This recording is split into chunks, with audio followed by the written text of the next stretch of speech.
Welcome back to Tiger Arena. You're watching Prairie Grove basketball on Tigers Online and the Southern Sports Network. Stephen Blackston with you this evening as the Round Ball Tigers are back in action for the first home game in the month of December, taking on a nearby rival, the Siloam Springs Panthers. We'll bring you both games tonight. First, of course, the Lady Tigers are going to take on the Lady Panthers. They come in tonight, the Tigers that is, come in tonight 5-3 on the season. Last couple of tune-ups before the conference slate gets underway.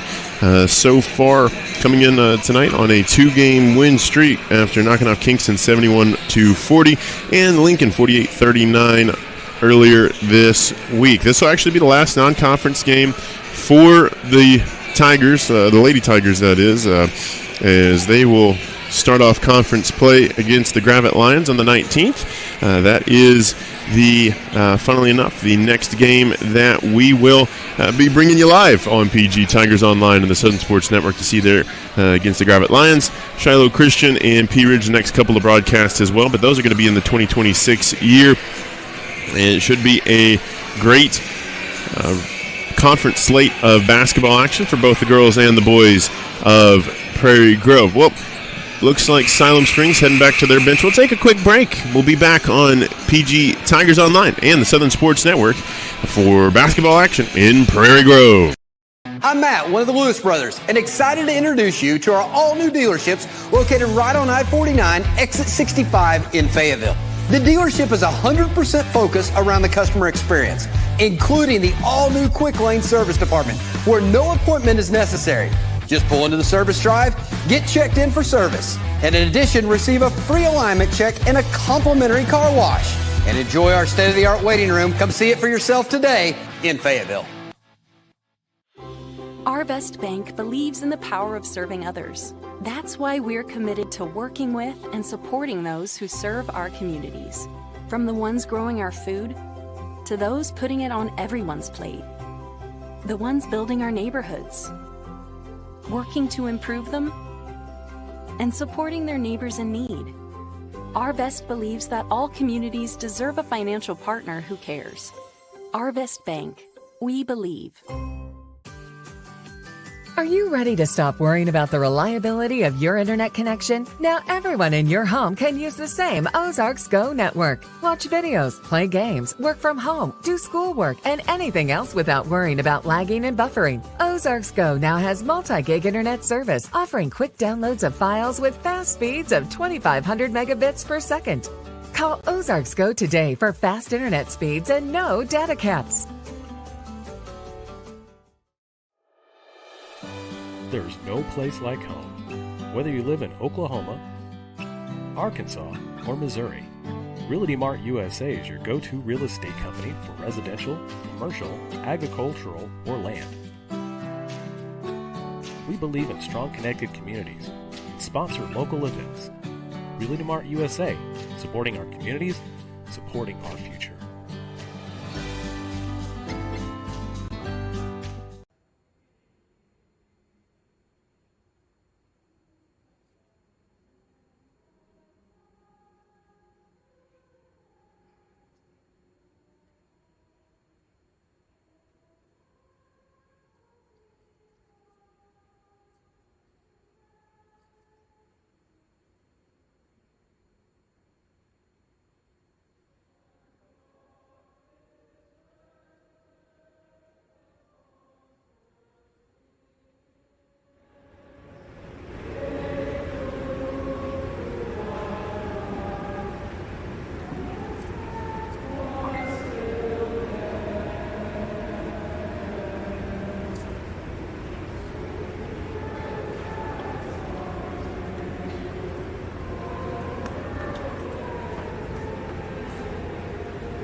Well, welcome back as the choir of Prairie Grove High School sings the national anthem tonight and the alma mater and fight song here in PG. While we have a moment, I want to quickly get you the starting lineups for both sides. The starting lineups for the Siloam Springs Lady Panthers, who come in tonight 5-1. They have a couple of common opponents that Prairie Grove will see later down the road in conference play. They've knocked off two of them, as a matter of fact, in their 5-1 start. They beat Gentry 61-40 back on November 21st, and Huntsville on the 24th of November 55-31. That lone loss for them coming against the Bentonville West Wolverines on Tuesday night, 73-56. They do have a common opponent that Prairie Grove has already played. The Southside Mavericks fell to the Panthers 57-40. So again, tonight, their starting lineups, they're going to be wearing black this evening. Starting 5 on the floor. Number 3, the senior Kinley Moore. Number 5, the junior Hope Nam. Number 10, senior Kinsey Johnson. Number 13, Erica Ellis, the junior. And rounding out the starting 5 for the Lady Panthers tonight, number 44, Journey Doughty. As you see them there, we'll get to the starting lineups for the Prairie Grove Tigers in a moment, but we'll let them be introduced tonight.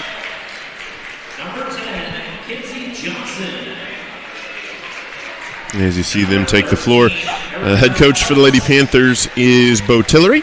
Assistant coaches Marcus Ains, Michaela Jacobs, and Kendra Connor. And for your Prairie Grove Tigers, your starting 5 tonight. A little bit of a change this evening. Number 1, Cadence Jinks, the junior, will be in the starting lineup, as well as number 14, the 5'5 junior, Emmy Ruley. And number 4, the 5'7 junior, Brooklyn Stovall, will get the start tonight. And number 10, Kenny White, the 5'9 junior, will also be back in the starting lineup. And also want to mention that number 20, McKinsley Umfleet, the 5'3 junior, will be in the starting 5 tonight. As Hope Kidd in street clothes tonight and in a walking boot, so that'll be something to keep an eye on as the season goes along with Hope. The lone the lone senior on this team down with an injury, but see what girls can step up in her place. The Tigers will hit the floor. They're going to be in the traditional white with black numerals. Siloam Springs, like I mentioned, black jersey, white numerals with Siloam across the chest. It's going to be Jinks and Doughty in the circle for the tip to get us underway. Again, this is the first of 2 games tonight, so stick with us after the conclusion of this one and bring you the boys contest. The boys game will be interesting. That's a rematch from the Lincoln Classic that both teams played in a week ago. Panthers took the victory in that one, but Tigers looking to even the score as we get ever so closer to conference play.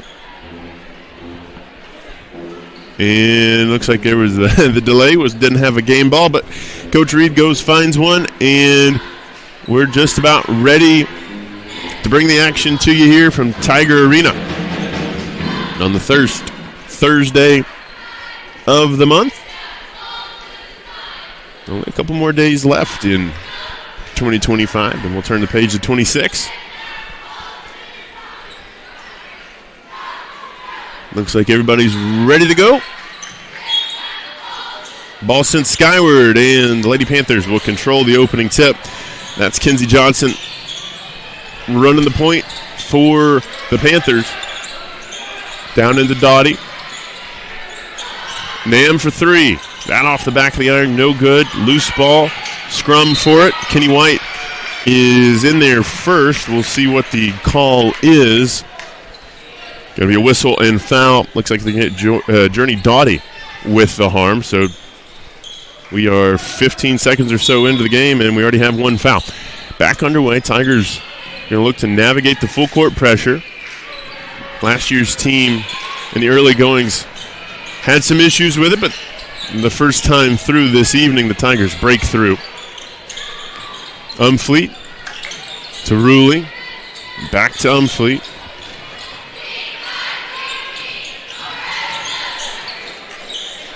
Emmy, nice extra pass to Kenny White, and Kenny will be fouled and go to the line to shoot a couple of free throws to start the evening.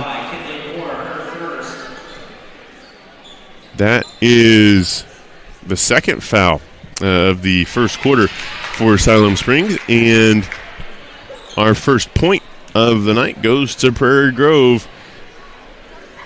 Second free throw up, and that one off the top of the glass, and it'll remain 1-0 as Kenny splits at the line for the first time tonight.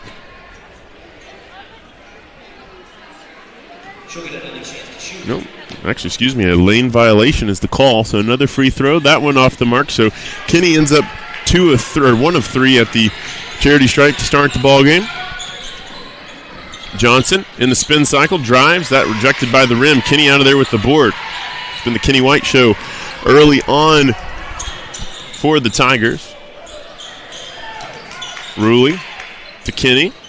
Kenny on the drive, draws a double team, and stop me if you've heard it before, but Kenny White going to go to the line to shoot 2 more free throws.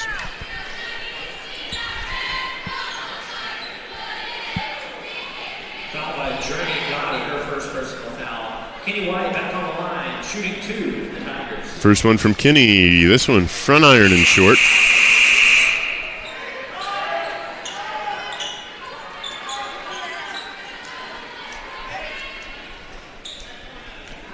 We await the second from the junior. And that off the mark, but an offensive rebound. Nice board from Brooklyn Stovall. 3 on the way, off the mark. And last touch by Prairie Grove. So the Tigers come short on a couple of opportunities down under their basket. And Siloam Springs will have the ball back. This will be Nam to inbound to Johnson.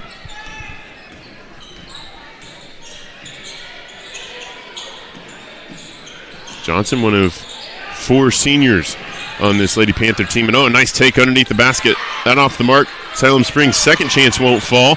Third opportunity to whistle foul. That first shot of the possession was Keelan Seagraves, one of those seniors I was talking about, who had been inserted into the game. And Kenny is getting her name in the stat book early on, has the only point of the game, has a couple of free throw attempts, and now picks up the first foul of the night for Prairie Grove. First free throw, back iron, no good. That is Julianne Dunn, who's also checked in for Coach Tillery's team.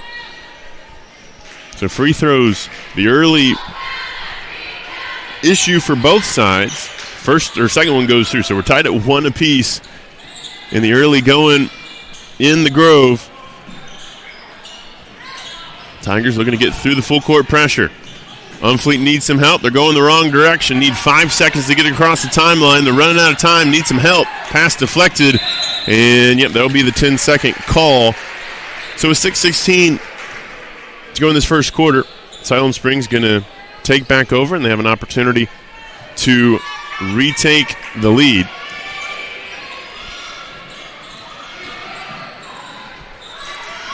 Down into the paint. Seagraves has it poked away. Run out of there by Stovall at the basket. Oh, that won't fall for the junior. Siloam Springs has an opportunity the other direction. Kicked out, loose ball on the floor. And Seagraves again goes to the basket. That off the mark. So neither team, as we near 2.5 minutes in this game, have scored an offensive field goal. But we do have 4 fouls between both sides. It's going to be a line change for the Panthers. So back into the game is going to be Doughty and Moore. Audrey DeShane looks like is checked in for the Panthers. And she's guarding the inbounds there. Tigers back on the attack. They have a fresh 35, but the next foul on Siloam Springs will put the Tigers in the bonus in the first quarter. This is Cadence Jinks to Brooklyn Stovall. Oh, Brooklyn just loses the handle. Out of play. It's going to go back the other direction for Siloam.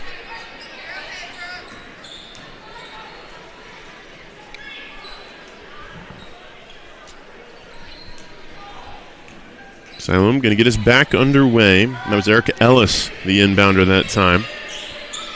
Finds Kinley Moore, back to Ellis. And whistle and a traveling call on Julianne Dunn. Tigers been playing some good defense to start the night.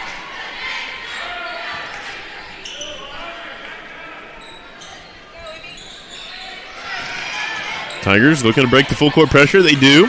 Pushed ahead Stovall. For three. That off the mark. A couple of Tigers down there going to have a whistle, jump ball. That arrow is going to favor your Prairie Grove Tigers.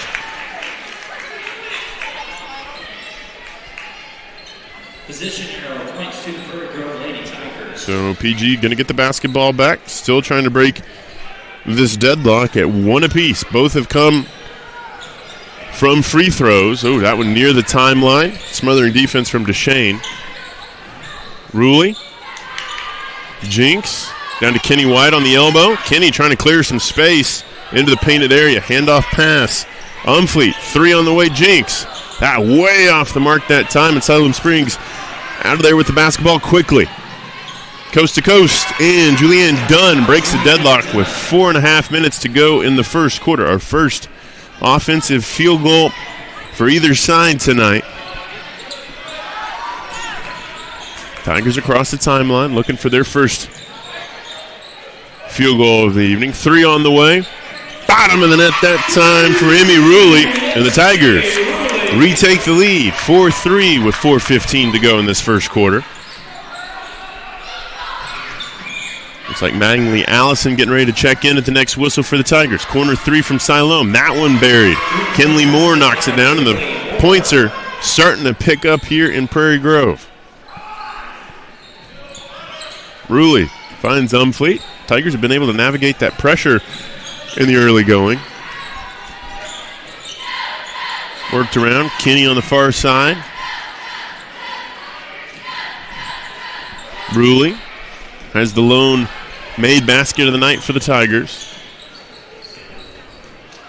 Oh, stolen away. Great defense. Kinley Moore able to get back to it. Doughty in a crowd. And they're going to have three in the key. I was going to say Doughty had put the tent out. First substitutions of the night for Prairie Grove. Mattingly Allison comes into the game. Three-point specialist Aubrey Carlton going to check in. And 5'8" sophomore Cole Holly checks in for PG. So some fresh legs for the Tigers with 3:21 to go in this first quarter. Umfleet trying to get across the timeline. Oh, nice move from Ruley. Spins away from danger. And not before. The official's going to call a carry there. So 3:10 to go in the quarter. Looks like Gabby Gamino also getting ready to check in. Three on the way. That high arcing shot off the mark. Allison got a hand to it and got a second hand, and it's out of play as Mattingly got a couple touches to it. So Gabby Gamino going to check in for Mackenzie Umfleet. She's going to check out. Oh, Allison, great defense. Holly nearly pokes it away, but she's going to get the harm. So under 3 minutes to go in the quarter. 6-4 our score.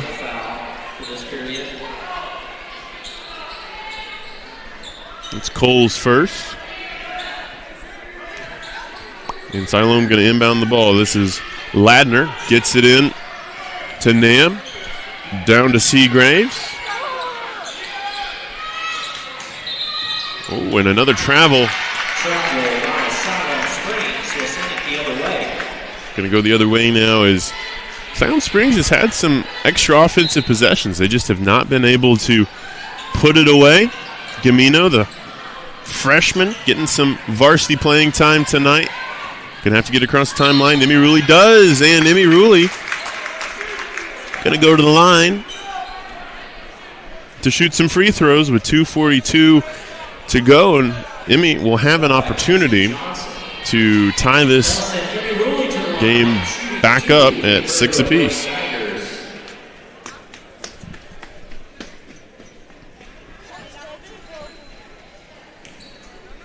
As we await Emmy's first free throw.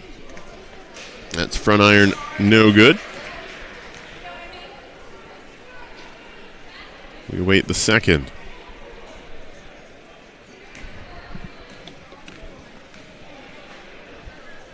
Early second free throw, no good either. Looks like Seagraves out of there with the board. Tigers trying to set the defensive front. Big three on the way from Siloam. That draws front iron, no good. Kept alive, and Siloam's going to have another opportunity at it. Nice Euro step. Nam going to get fouled and go to the charity stripe for a couple of looks. 2.5 minutes left in the quarter. Allison's going to pick up her first foul. While we have a moment, just want to like to thank the incredible partners who support Prairie Grove Athletics. Special shout out to Prairie Grove's legacy partners, Lewis Automotive and Pickett Construction. Their long-standing support keeps our community thriving. Also want to recognize our gold partners, Arvest Bank, Community Bank, Ozarks Electric, and PG Telco. Your support means the world to the Tigers and to Prairie Grove. These are great partners, all a part of the Prairie Grove community. 2:28 to go. First free throw was good, so 7-4. 3-point game. Allison with the defensive board. Holly with the handle. Going to give it up to freshman Gamino. She'll get it across the timeline with 2 seconds to spare. Tigers looking for another basket. As Rulli has the lone one. Rulli going to the rack. Not going to get the foul out of play. And they're going to say off of Prairie Grove. As Kenzie Johnson wore one in the abdomen there, trying to get the loose ball. It's going to be Siloam basketball with approaching 2 minutes to go in the first quarter. Three on the way for the Panthers. Front iron short. Oh, almost fell right into the hands of Holly, but Siloam Springs, another offensive board.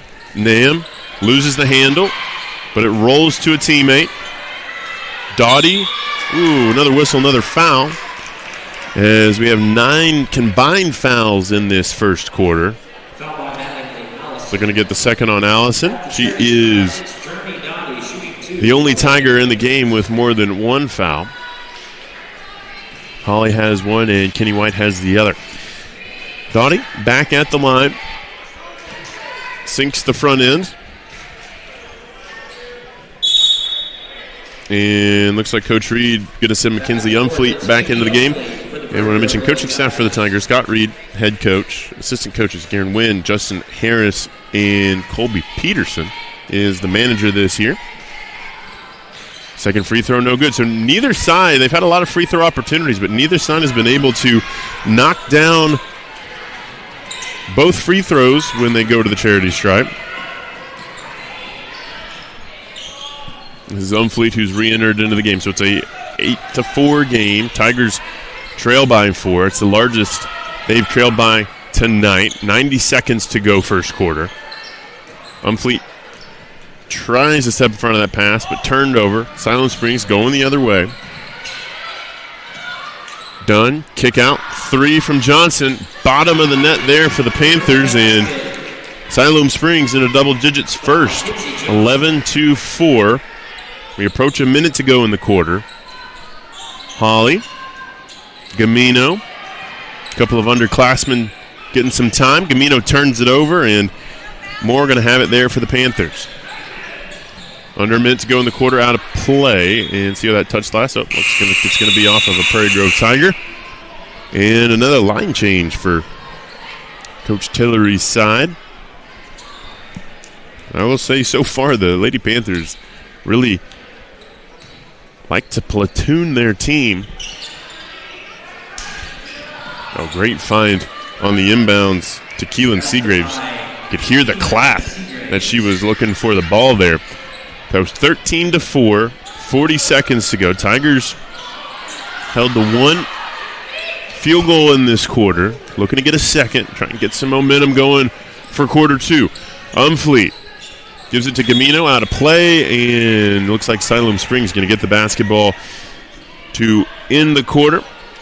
Shot clock will be off. 26.3 seconds to go in quarter number 1. DeShane. Oh, and a charge. Oh, no, blocking. Excuse me. The official stuck the arm out like he was trying to call a charge, but that is going to be on Prairie Grove.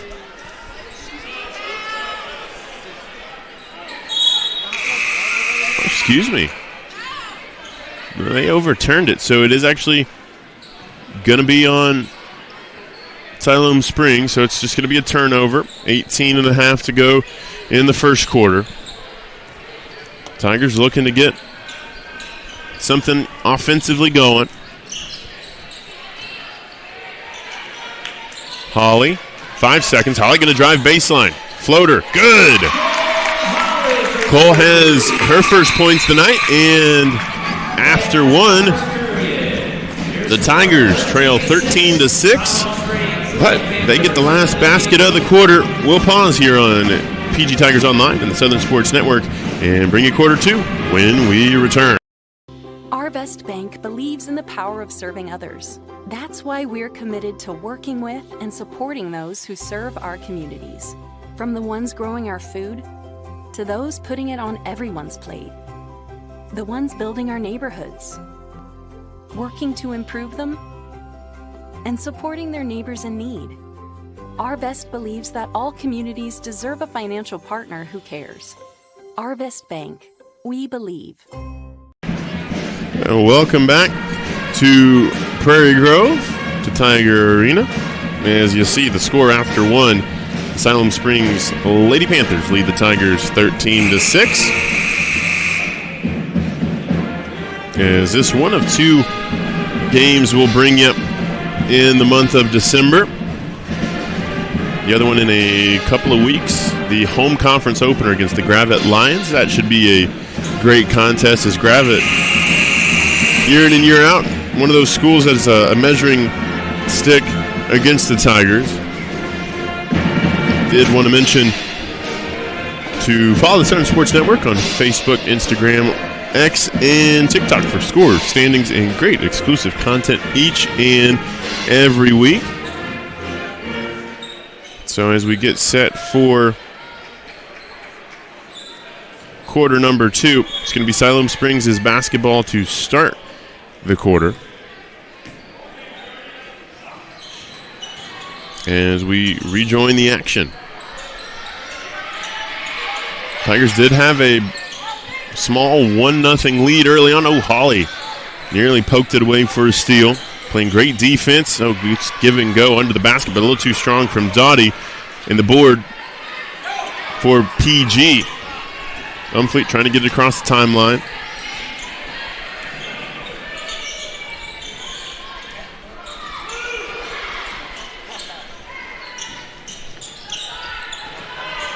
Carlton gives it up to Umfleet. Nice long possession for the Prairie Grove Tigers, and it ends with 2 points. Umfleet gets her first points of the evening, 13-8, 7 to go in this first half.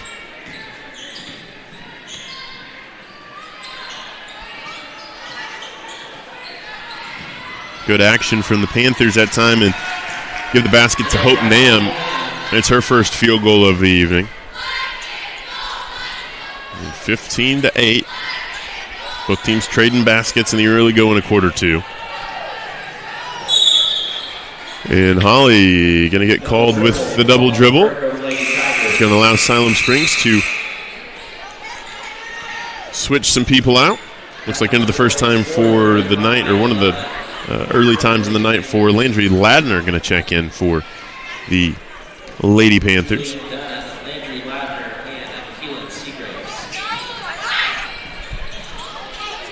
Siloam Springs back on the attack. That off the mark. Offensive rebound up and easy for Seagraves. We've got a whistle and a stoppage.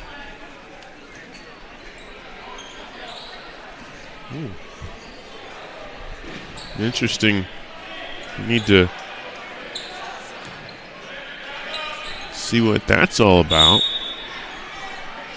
Hard to tell from here, but Going to be a platoon change for Coach Reed's girls whenever the next whistle calls. Gamino, Carlton, Umfleet across the timeline and out of play. So that's where the starters will re-enter for Prairie Grove with 6:15 to go in the quarter. 26 seconds on the shot clock there. Brooklyn Stonewall, Katie Sweets, Kenny White, Emmy Ruley on the court. And we get back underway. Stovall, who's re-entered, one of the starters this evening, one of the many juniors on this team. Brooklyn yet to score, but looking for her first points of the night. Has the basketball again here. Finds Ruley, who's had the hot hand in the first quarter. That out of play. See who it's going off of, and yeah, it looks like going to be off Cadence Jinks. And back the other direction for Siloam Springs. 17-8, 9 points the difference. This is the largest advantage Siloam has had tonight. 3 on the way for Siloam Springs. Off the mark, Carlton tracks it down. Had to come a long way to get that board, but a big one nonetheless. Really across the timeline. Trying to get to Carlton in the corner for 3. Bottom of the net there for Aubrey Carlton. And that's big for the Tigers, as that 3 from Carlton equals the score of her jersey number, 17-11. Tigers trying to maintain pace in this one. Oh, looks like whistle, jump ball, and that arrow is going to favor the Prairie Grove Tigers. Well, the score here, Prairie Grove can get it back within a 2-possession game potentially. Deflected and out of play. It'll be an inbound again on the near side this time for Prairie Grove. Ruley gets it into play. Ruley trying to run between a couple of the defenders, able to just squeeze it in. Stovall. Oh, and a 10-second call. Second one of the night for Prairie Grove. Weren't able to get it across the timeline. And I will mention that is one thing with the shot clock now in effect in Arkansas basketball. Oh, stolen away by Ruley. Run out the other end. Ruley gets it up and in. Give her 5 points tonight, and the Tigers within 4. I was going to say that shot clock in Arkansas basketball has helped, I think, with those 10-second calls. It's a very definitive number. You're looking from 35 to 25. Crowd trying to get in it for the home Tigers.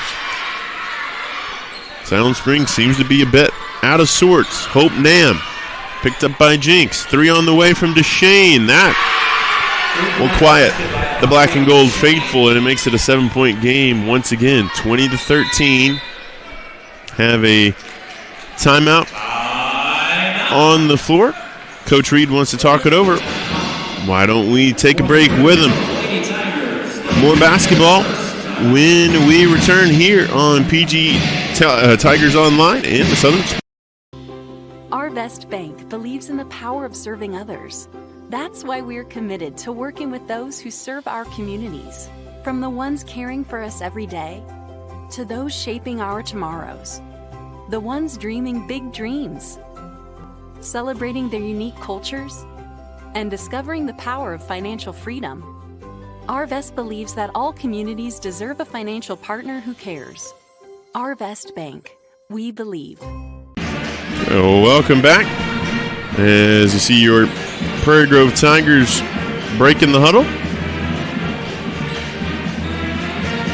They'll be back on PG Tigers Online on the 19th as the Gravette Lions will come to town. Tigers out of the timeout, trail by 7, about halfway through this first half. Ooh, and looks like Jinx just stepped out of bounds. Going to be Siloam Springs basketball. First a substitution. A host of Lady Panthers subbing in for Siloam Springs. I would agree with the PA there. A host of Panthers come back into the game. Another line change. Coach Tillery likes to go 4 on, 4 off. Under 4 minutes to go in the half. 3 on the way. Moore at off the mark. Carlton with the board. Carlton already has 1 3 tonight. Ooh, that one in and out of the hands of Kenny White. Turned over. Equal numbers the other direction. In a travel. I was going to say Kenzie Johnson was looking maybe for some contact there, trying to get an easy trip to the charity stripe, but nothing going.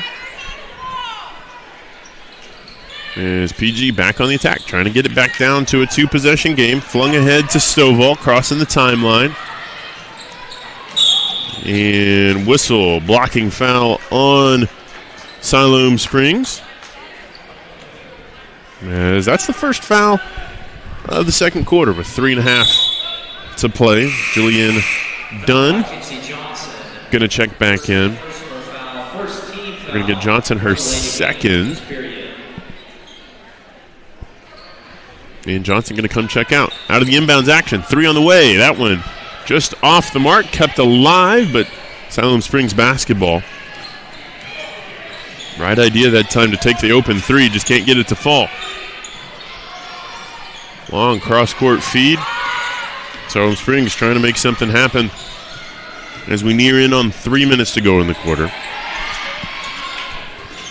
Dunn. Down to Seagraves. 3 on the way from Ladner. That off the mark. Seagraves using her frame to fight for that rebound. Can't keep it in play, and the Tigers are going to have an opportunity with 2:50. A little bit of time came off there. 2:53 to go in this second quarter. Stovall able to get it in bounds. It's Umfleet. Umfleet blows by her defender, losing the handle. Oh, that's close to a travel, but we play on. Carlton. Jinx on the drive. Oh, sent back by Seagraves. Gets the block and the board. But a quick steal out of play from Brooklyn Stovall. Tigers have played great defense in both the front and backcourt tonight when they've needed. So 2.5 minutes to go in the half.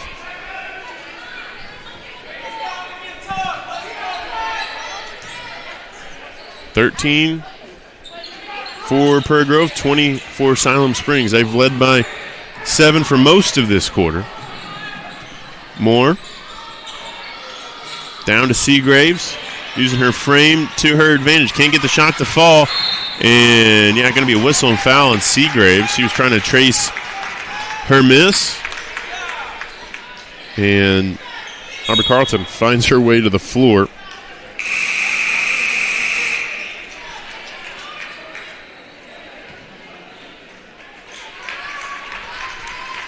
As we get back underway, Holly's checked in for the black and gold.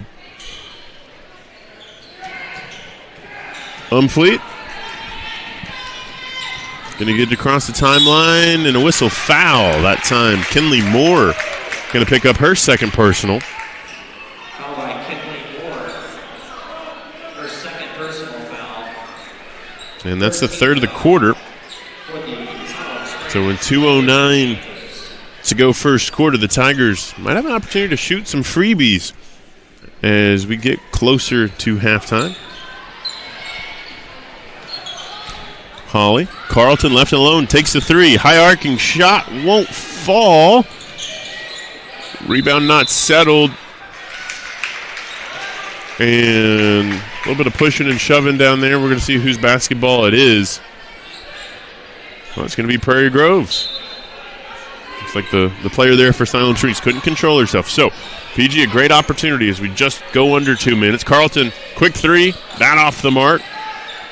Couple of opportunities for the Tigers, come up short.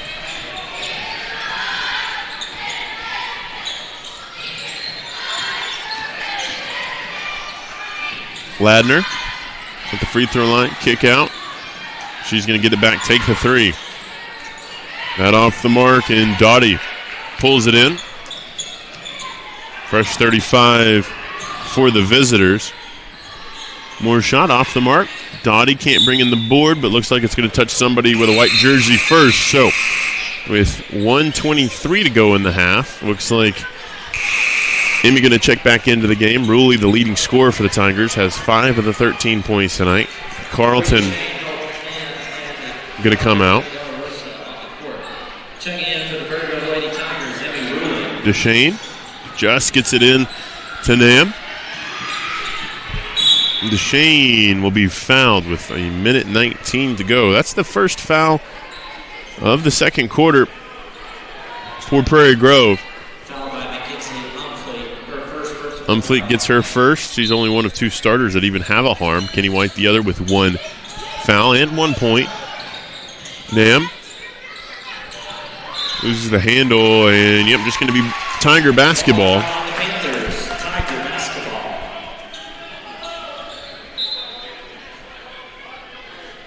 As we return to action. Umfleet. Ruley.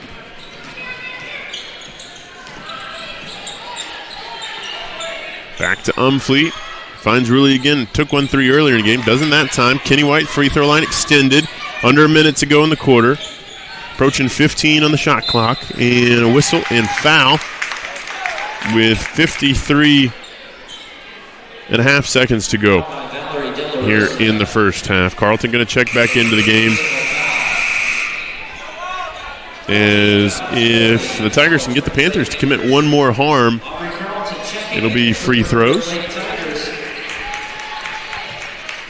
Carlton looking for another 3 potentially. They have her in the corner. Going to take the 3. High-arcing shot. Bottom of the net for Carlton, and that's a big one. Gives her 6 on the night. 20-16 with 40 seconds to go. Panthers trying to go quickly. Down into Dottie. Dottie backing Kenny White down. That shot rolls off the iron and in. 30 seconds to go. 6-point game. 22-16. As Tigers going to have one more opportunity at it. Ruley needs some help. Holly there. Gets it across the timeline. Quickly ahead. Kenny White. Kenny on the drive. Around Dottie. Nothing there. Whistle foul. And Kenny going to go to the line for more free throws with 10.5 seconds to go in the second quarter.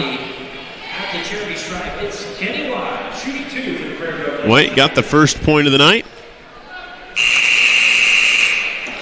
but misses the front end there. Gamino going to come in for Carlton, who's provided the 3-point spark off the bench like we thought she would this evening. Second free throw from Kenny. That one's true, so give Kenny 2 points in this first half. It's a 5-point game, and few more substitutions before the halftime break, so 10.5 seconds to go. And if the Tigers can get a stop here, they'll go in to the intermission down 5, so 10.5 to go. This is Johnson. Moore. 4 seconds to go. 3 on the way from Moore. Front iron short. And the Tigers hold on to go into the break. 22-17. We've played 2. The Tigers trail. Let's take a quick break on PG Tigers Online and the Southern Sports Network. We'll bring you the second half when we return.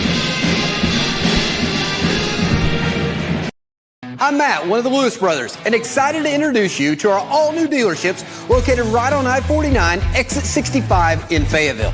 The dealership is 100% focused around the customer experience, including the all-new Quick Lane Service Department, where no appointment is necessary. Just pull into the service drive, get checked in for service, and in addition, receive a free alignment check and a complimentary car wash. And enjoy our state-of-the-art waiting room. Come see it for yourself today in Fayetteville. Our Best Bank believes in the power of serving others. That's why we're committed to working with and supporting those who serve our communities. From the ones growing our food to those putting it on everyone's plate. The ones building our neighborhoods, working to improve them, and supporting their neighbors in need. Arvest believes that all communities deserve a financial partner who cares. Arvest Bank, we believe. Arvest Bank believes in the power of serving others. That's why we're committed to working with those who serve our communities, from the ones caring for us every day to those shaping our tomorrows, the ones dreaming big dreams, celebrating their unique cultures, and discovering the power of financial freedom. Arvest believes that all communities deserve a financial partner who cares. Arvest Bank, we believe. My story isn't that different from a lot of people that grew up in a small town. My dream was always to play baseball, but as a kid, it's hard to prove yourself when you're so far away from the big leagues. When no one else thought I was good enough, our community did. From family to friends, coaches, and local businesses, my community built me into the player that I am today. And I'm just getting started. When you have the support of a community, anything is possible. First Community Bank, where community comes first. Are you ready to stop worrying about the reliability of your internet connection? Now everyone in your home can use the same Ozarks Go network. Watch videos, play games, work from home, do schoolwork, and anything else without worrying about lagging and buffering. Ozarks Go now has multi-gig internet service, offering quick downloads of files with fast speeds of 2,500 megabits per second. Call Ozarks Go today for fast internet speeds and no data caps. There's no place like home. Whether you live in Oklahoma, Arkansas, or Missouri, Realty Mart USA is your go-to real estate company for residential, commercial, agricultural, or land. We believe in strong connected communities and sponsor local events. Realty Mart USA, supporting our communities, supporting our future.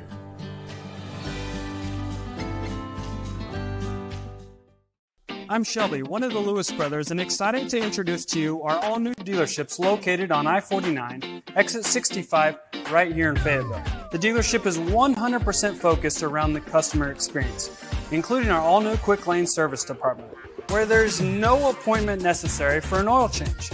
It's easy, just pull into the service drive, get checked in for your service, and a free alignment check, and a complimentary car wash. Stop by today and check it out for yourself, exit 65, right here in Fayetteville. Don't get benched by slow internet.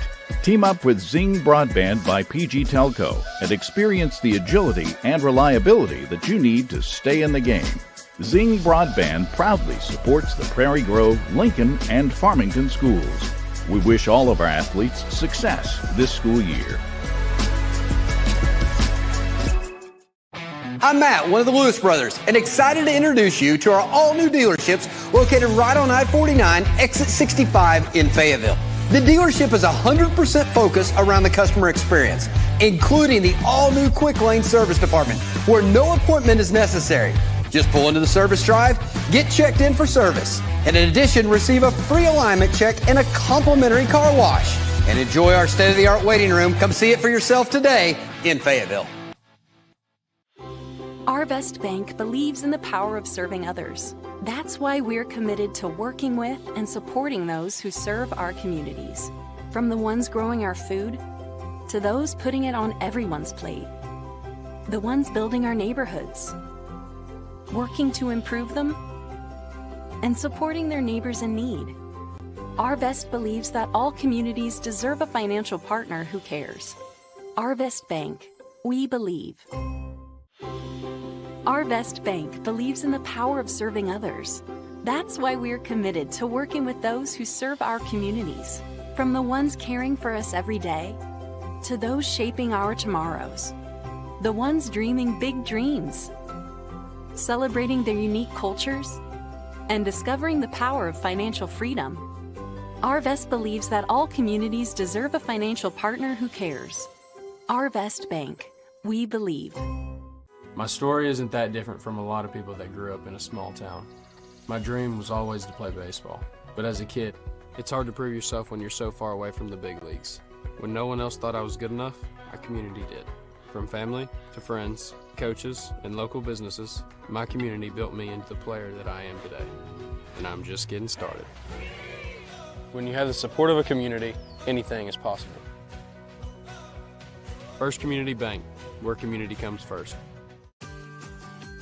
Are you ready to stop worrying about the reliability of your internet connection? Now everyone in your home can use the same Ozarks Go network. Watch videos, play games, work from home, do schoolwork, and anything else without worrying about lagging and buffering. Ozarks Go now has multi-gig internet service, offering quick downloads of files with fast speeds of 2,500 megabits per second. Call Ozarks Go today for fast internet speeds and no data caps. There's no place like home. Whether you live in Oklahoma, Arkansas, or Missouri, Realty Mart USA is your go-to real estate company for residential, commercial, agricultural, or land. We believe in strong connected communities and sponsor local events. Realty Mart USA, supporting our communities, supporting our future.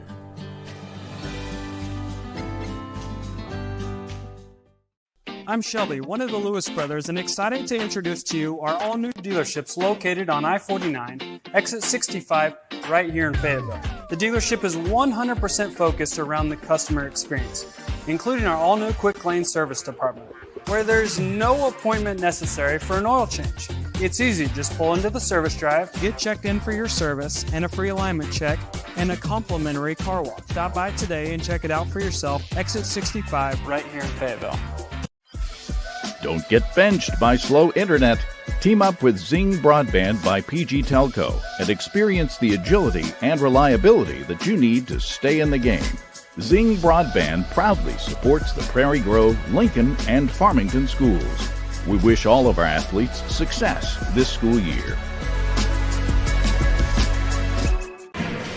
Well, welcome back to Tiger Arena here in Prairie Grove, Arkansas, as you're watching Tiger basketball on PG Tigers Online and Southern Sports Network. Stephen Blackston with you as we're just about 15 seconds or so from getting the second half underway as your Tigers trail 22-17 in a game that started 1-1 for most of the first quarter. Both teams struggled to find pay dirt from the field. But it's a whole new ball game as both teams will head back out on the floor and get set for another half of Lady Tiger basketball. Again, we have a boys game to follow tonight, as that's a rematch from the Lincoln Classic a week ago. The Panthers of Siloam Springs knocked off the boys team a week ago, but looking to get a little revenge before we get to the conference side of things, as the officials rejoin the game. Again, going to be Siloam Springs basketball to start. 5 on the floor for the Tigers tonight to get the third quarter underway. Number 1, Cadence Jinks. Number 4, Brooklyn Stovall. Number 10, Kenny White. Nice pass down under the basket. And count it, and the foul for Prairie Grove. So 24-17 was going to finish those starting 5 for you. Kenny White, Amy Ruley, and Mackenzie Umfleet are the 5 on the floor. That free throw up and good from Kinley Moore. And just like that, it's an 8-point game with 7:45 to go in the third quarter. Again, this was the Siloam Springs girls team. Came in tonight 5-1. Had come in before this on a 5-game winning streak, losing to Bentonville West earlier this week. This is Umfleet. Tigers are 5-3 on the year, 3 on the way. That off the side of the rim, no good from Stovall. Is that shot off the mark? Loose ball. I think Stovall might have got hit in the face on that last rebound attempt. Came up grabbing her nose, and basketball going to stay with Siloam Springs. Yeah, like I said, Tigers came into the night on a 2-game winning streak, knocked off Kingston and Lincoln in back-to-back games. Have to go back to the 22nd of November for their last loss against Batesville, 46-34. Oh, great inbounds play, 2 feet inbounds, so count the catch if you're on the football field, but can't remain under control, and the Tigers will go back the other way looking for their first points of the evening, or the second half, excuse me. Umfleet trying to clear some space. Ooh, yeah, they're going to get her with the foul. Yeah, offensive foul. Can't extend the arm there. As they'll get you every time on that one. The junior picks up her third foul. And the Tigers trail 25-17.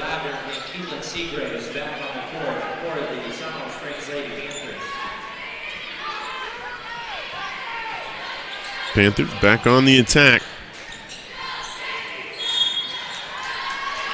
And a whistle. And another foul. That's going to be Jinx's first of the night. Third of the quarter for PG.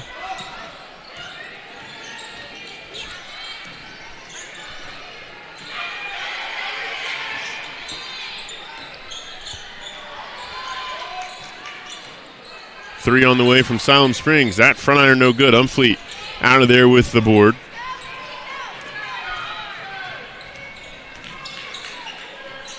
Jinx, White, going to drive, kick out.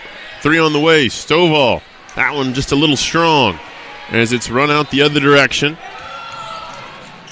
Kicked into the corner.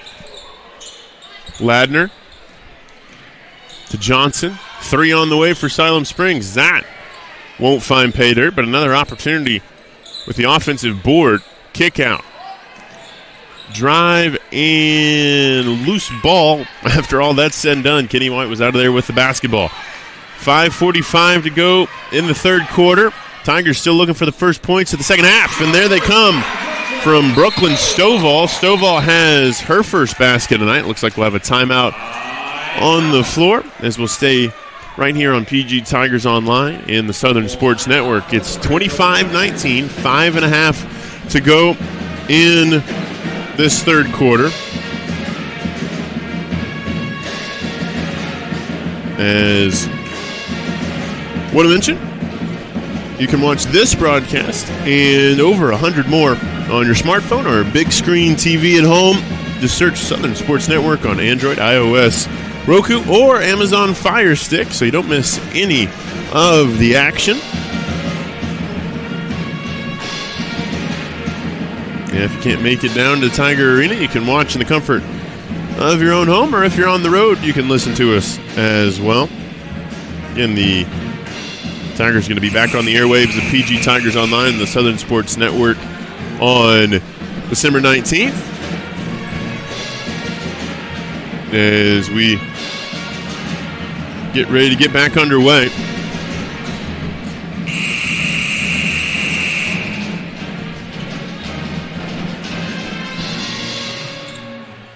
Right now, the only starter yet to score tonight is Caden's Jinx. But Stovall and White and Umfleet with 2 points apiece. Amy Ruley has 5. Other scorers are Aubrey Carlton, as well as a few others. We're back underway. 5:30 to go in the contest. Into the corner. 3 on the way from number 3. That one's airballed. Siloam Springs able to get back to it. That shot off the mark. And whistle foul. No, excuse me, just going to say out of bounds. Player didn't possess it as she went to the floor. So Tigers hold strong after a couple of defensive stanzas.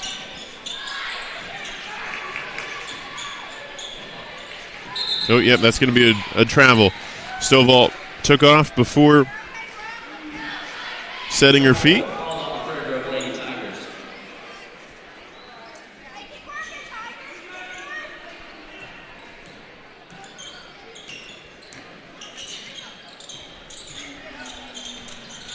And whistle and a harm. 5:03 to go in this quarter.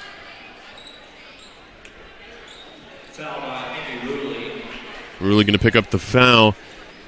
That is the 4th of the quarter. So the next one will send Siloam Springs to the line.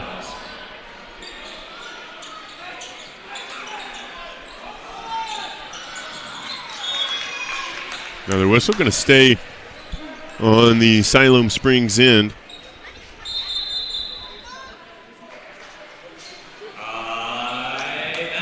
And we have a timeout on the floor. Why don't we take the quick break with them? You're watching PG Tigers Online and the Southern Sports Network. More Tiger basketball when we return.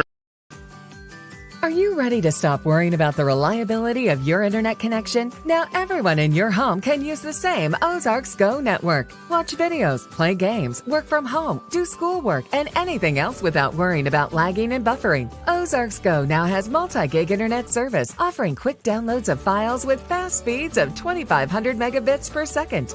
Call Ozarks Go today for fast internet speeds and no data caps.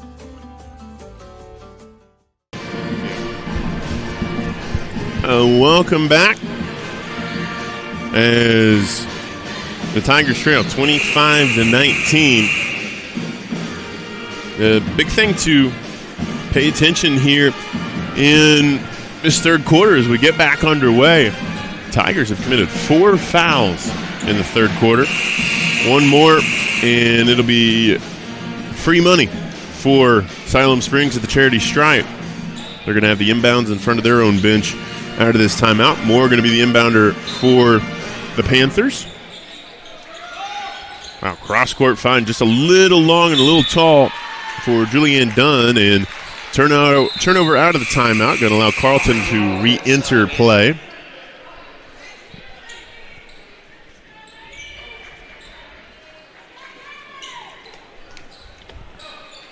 As Tigers looking to string together a couple of offensive possessions with some points.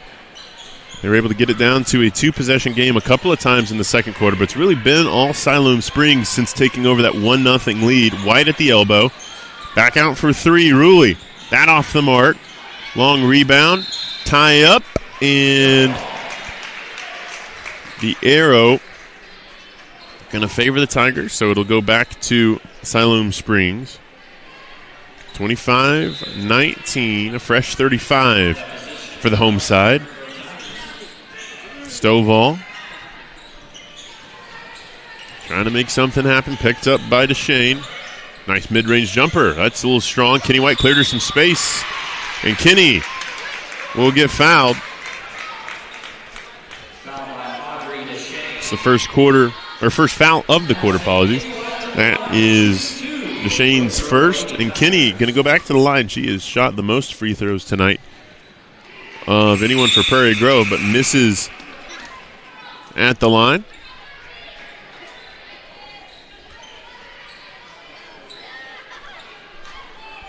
Second free throw from Kenny. Can bring this within 5 here. She gets it to fall through. So Kenny White has 3 points tonight. And Siloam Springs looking to go quickly. Nearly poked away. Really nearly with a steal. Stovall playing some good defense. Seagraves just has to kick it out. Ladner in trouble. Oh, a nice back cut. Just can't finish at the rim that time for Siloam Springs. And a whistle and another foul. As we talked about it at the timeout, Prairie Grove had 4. But the Panthers trying not to be outdone. They've committed the last 2 of the quarter. So 25-20. 4 minutes, 9 seconds to go in this third quarter. Tigers can make it a 1-possession game here for 3. Bottom of the net there for Carlton. And the Tigers are 2 points down. A stop and a score, and we have ourselves a brand new ball game.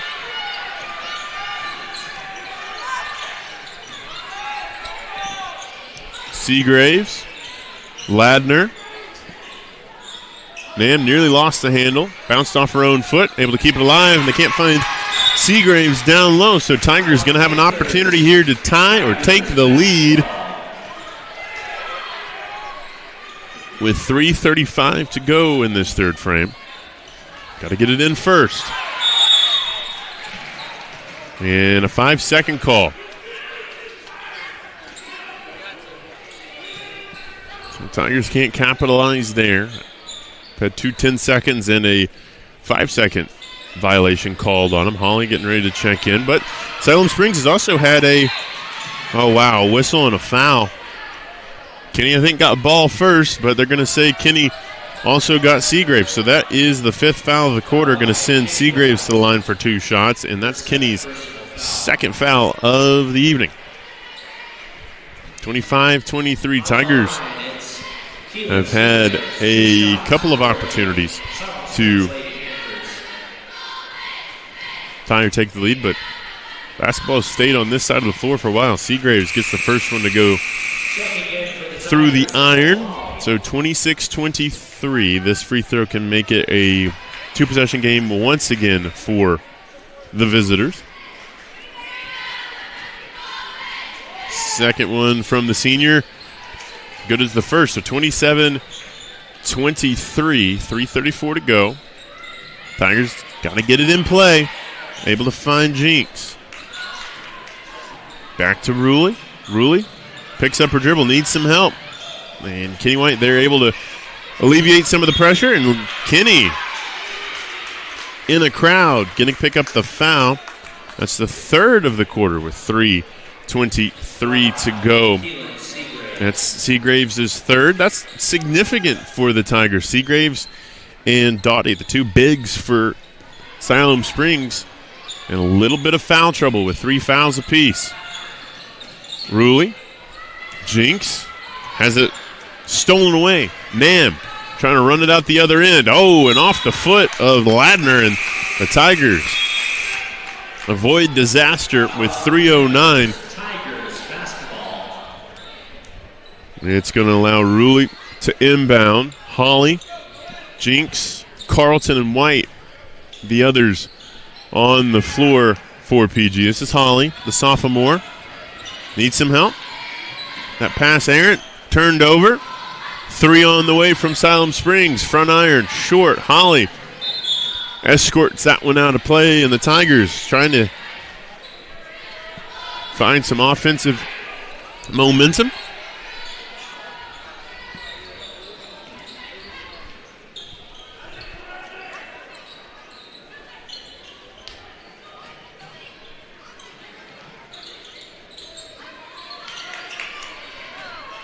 Tigers back in play underway. Jinx gets across timeline. Holly. A basket here would be huge for the hosts. And indeed, it falls through for Jinx. That's her first points of the night. So back to a 2-point game. Moore tries to go right under the basket. Loose ball. Siloam Springs still with it. 3 on the wing. Front iron, no good. And jump ball arrow going to stay with Siloam. They'll get a fresh 35 with 2.5 to go in the quarter. And we have a timeout on the floor. Let's take the break with them. You're watching PG Tigers Online on the Southern Sports Network. More basketball when we... I'm Shelby, one of the Lewis brothers, and excited to introduce to you our all-new dealerships located on I-49, exit 65, right here in Fayetteville. The dealership is 100% focused around the customer experience, including our all-new quick lane service department, where there's no appointment necessary for an oil change. It's easy, just pull into the service drive, get checked in for your service, and a free alignment check, and a complimentary car wash. Stop by today and check it out for yourself, exit 65, right here in Fayetteville. Well, welcome back to Tiger Arena. Stephen Blackiston with you with 2.5 to go in the 3rd quarter. Your Prairie Grove Tigers trail 27-25 to the visiting Siloam Springs Panthers. As Prairie Grove's hung around in this 3rd quarter. They're down by as many as 7, but they've whittled it down to 2. So nice cut to the basket and a good friendly roll from Kinsey Johnson. Makes it a 4-point game once again. That's Johnson's first field goal of the night. Holly, second field goal of the night. She has 5. And just updated the scoreboard. Carlton, quickly to White. Kinney. 3 on the way, Ruley. That off the mark. Kinney crashing the boards. Can't bring it in. It's going to be a Siloam Springs inbounds when we resume play. Panthers basketball. That was an interesting stutter. As the crowd not a fan. And whistle foul. I think they'll get Carlton with this one won't matter so much as it's going to be free throws. Indeed, they do get Aubrey with it, but still going to be free throws for Siloam Springs with 1:45 to go in this third quarter. Dottie at the line has 2 points tonight, 3 fouls. First one good. So back to a 5-point advantage. Like I said, it was 7 points at the break. Tigers were able to get it down to 2 a couple of times, but just haven't quite been able to get over the hill from there. Second free throw on the way from Dottie. That one pretty much hit all the rim and falls out, and it's a quick 3-point swing. And Siloam Springs puts the offensive board back. So 32-27, and it's a 7-point game once again in the Grove. 93 seconds to go in the third.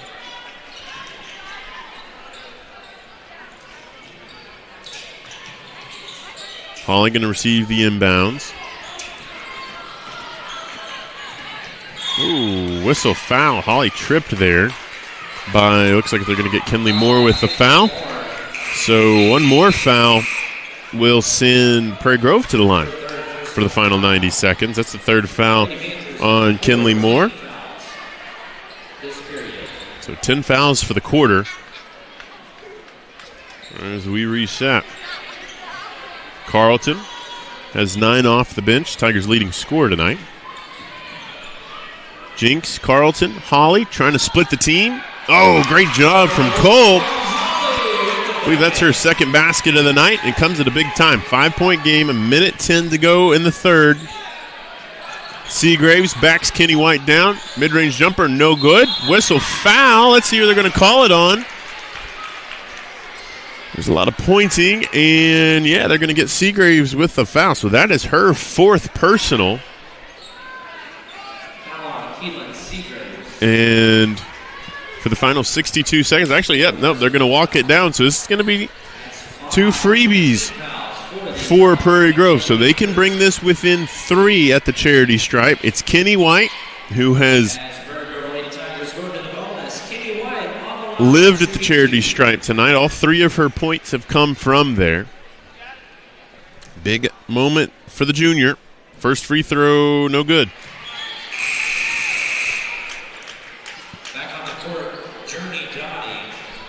I was going to say, Dottie definitely going to take over from Seagraves, with Seagraves on 4 fouls. Second one from Kenny. That one's true, so give Kenny 4 points tonight. And the Tigers just a little closer. That was close to a walk, but not called. Under a minute to go. 32-28, 4-point game.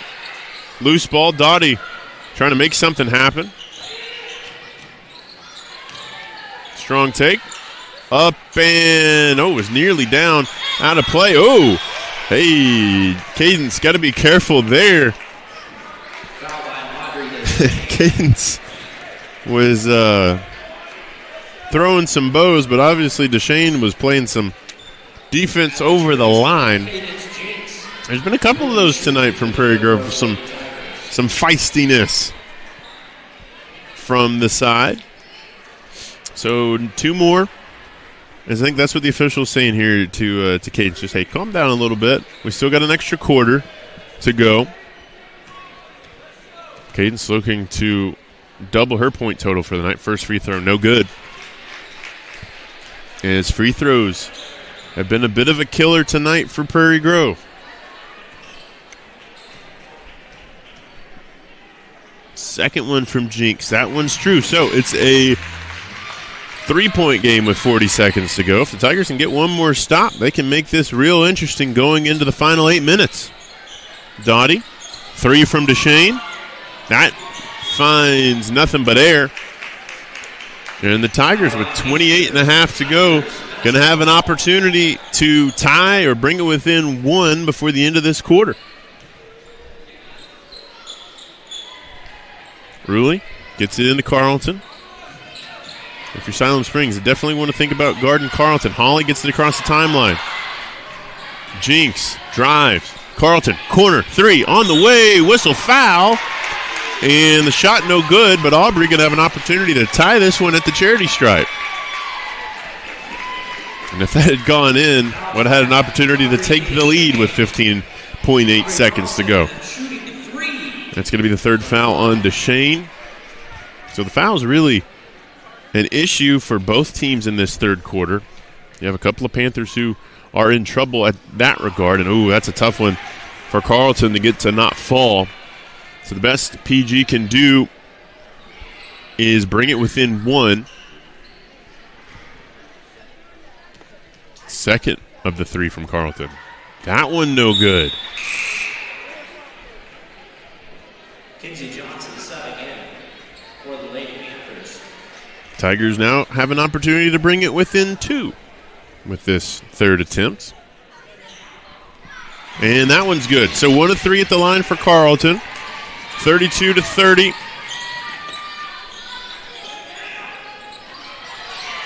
Loose ball, fight for it, still not settled. Carleton out of there with it somehow. 5 seconds to go. Got to push it ahead. Heaved by White and off the mark. Bit of a fire drill to end the third quarter, but the Tigers trail by 2. We'll take a quick break. You're watching Tiger Basketball on PG Tigers Online. Are you ready to stop worrying about the reliability of your internet connection? Now everyone in your home can use the same Ozarks Go network. Watch videos, play games, work from home, do schoolwork, and anything else without worrying about lagging and buffering. Ozarks Go now has multi-gig internet service, offering quick downloads of files with fast speeds of 2,500 megabits per second. Call Ozarks Go today for fast internet speeds and no data caps. As we get ready for the final frame, 32-30 your score.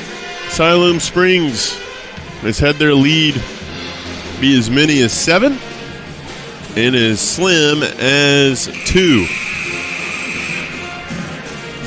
The Tigers have had a couple opportunities to tie or take a lead in that third quarter. They've hung around in this one. But I think the story of the night has been the struggles at the free throw line for PG. We'll see if they can get that adjusted for the final 8 minutes.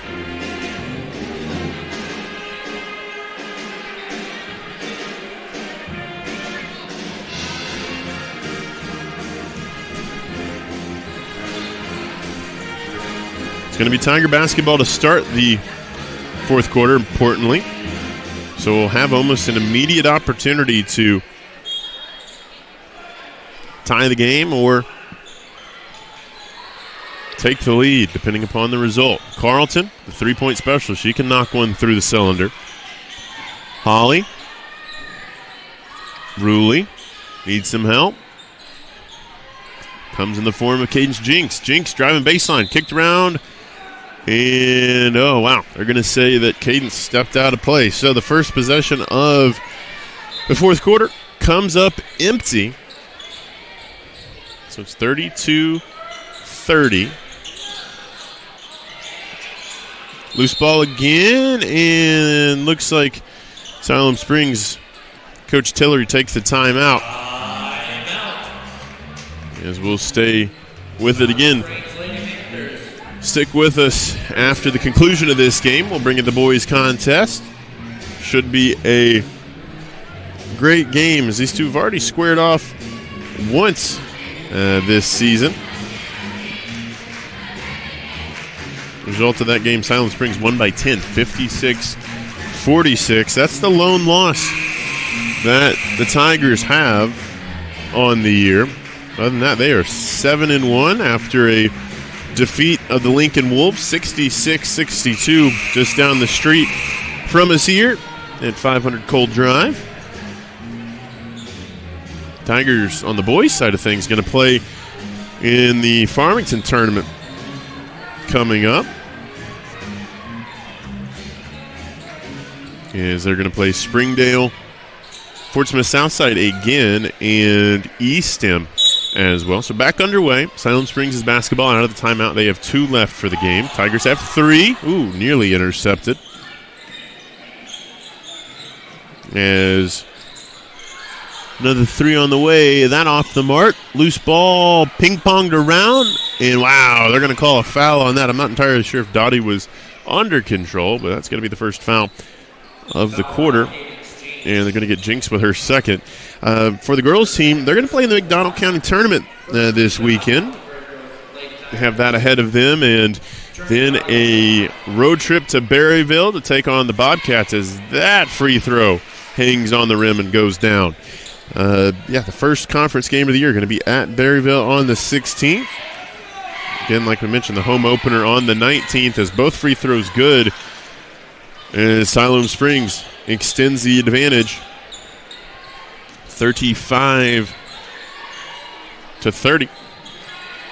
7:15 to go. Oh, and that pass deflected. Good job by Dottie, able to get her arms up and deflect, 34-30. So 4-point game. Going to be Jinx to inbound for PG. They get it in. Carlton quickly. Ruley, three on the way. That off the mark. Kenny White tracks the board down, going to work. Holly. Again for three. Bottom of the net, that time for Emmy Ruley, and we got ourselves a 1-point game in Prairie Grove. Pushed ahead. Nam off of Carlton and out of place. So, Ruley has 8 points. It's certainly been a by-committee night for the Tigers. But 34-33, the Tigers have come back to bring it within a point. Nam, she'll be fouled. We'll see who the foul is on. It's the second of the quarter. Foul attributed to And it's going to be Carlton's second. at the charity stripe. Hope Nam shooting 2 for the Siloam Springs Lady Panthers. Nam's first free throw good. So back to a 2-point advantage.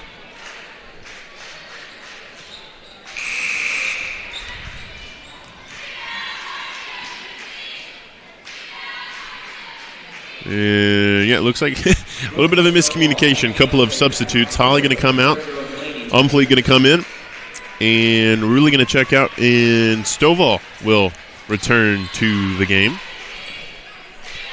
Second free throw true is the first. So back to a 3-point game. That's FAM's fourth and fifth points of the night. So 36-33. 6:47 to go. Tigers have hung in here tonight. Jinx, Carlton in the corner. Bottom of the net for Carlton. And we're tied at 36 apiece. Tigers looking for their first lead since the early going of the night. Dottie, whistle, foul. She's going to go to the line for free throws. And the last 3 offensive possessions for Siloam Springs have been 3 fouls on the Prairie Grove Tigers. That is Stovall's first.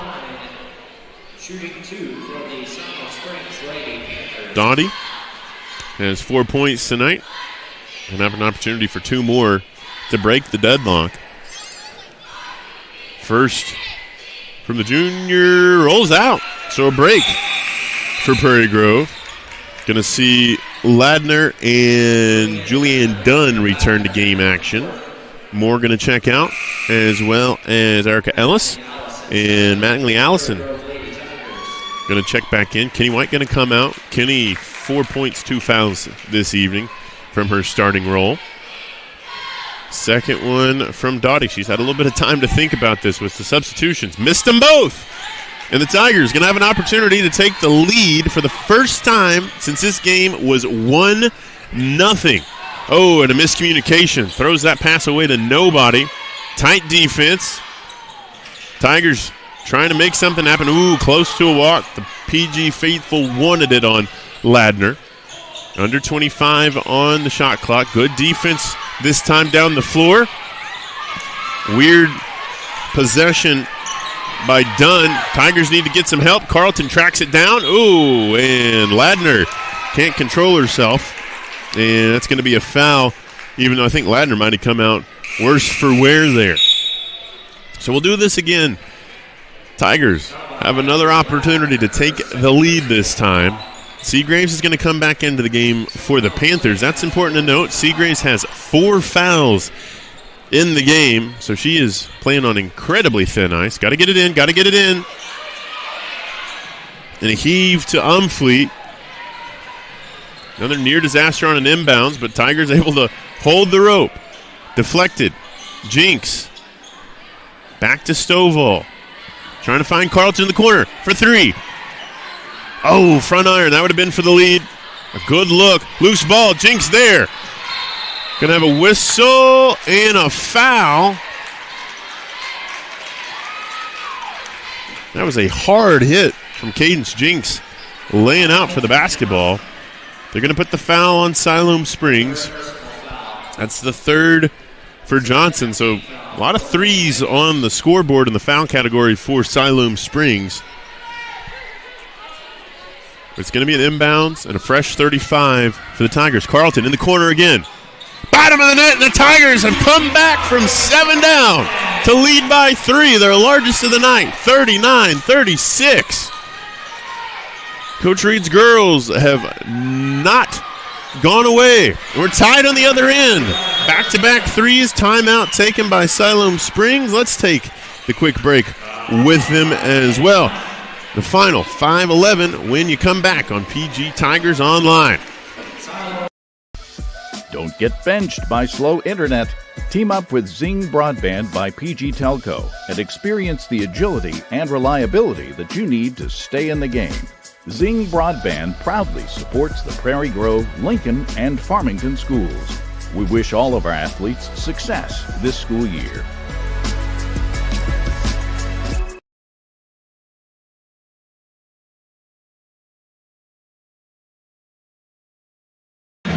Well, welcome back to Tiger Arena. Stephen Blackiston with you as your Lady Tigers were down by as many as 7 in the second half. Have come back, took a very brief 3-point lead to be tied 39-39 with 5:11 to go here in the fourth quarter.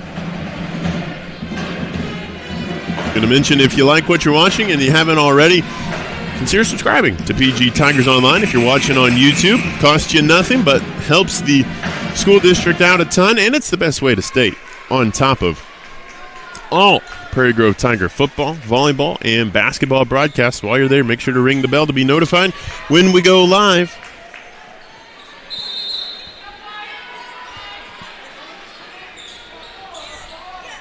As out of the timeout, it's going to be Prairie Grove basketball.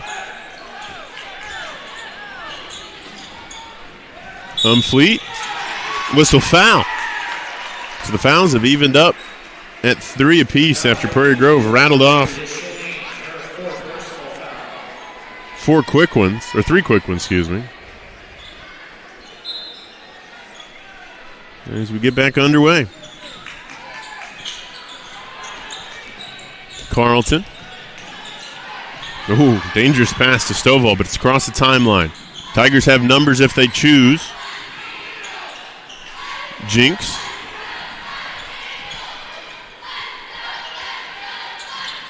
Umfleet. In the corner for 3. Whistle foul. Oh, and it won't go down. But it's going to send Brooklyn Stovall to shoot some free throws. And that's the 4th foul of the quarter. So Siloam going to send Prairie Grove to the line with the next foul. That's only the 2nd of the game undone. But these are big free throws for junior Brooklyn Stovall. Stovall, 2 points tonight. Make that 3, and it's a 40-39 game. The Tigers have struggled at the charity stripe through the first 3 quarters, but have an opportunity to hit a second big one here to make it a 2-point game. Second one good.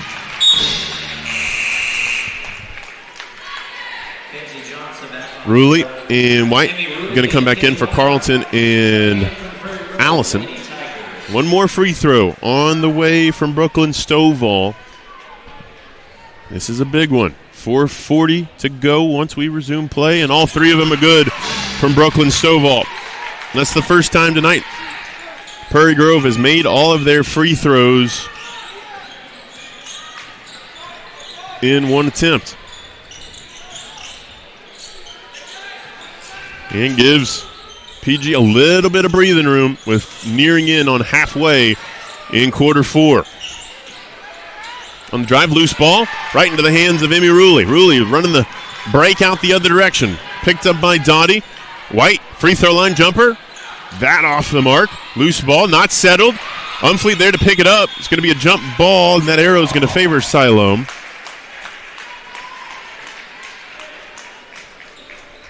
With 4:08 to go in the quarter.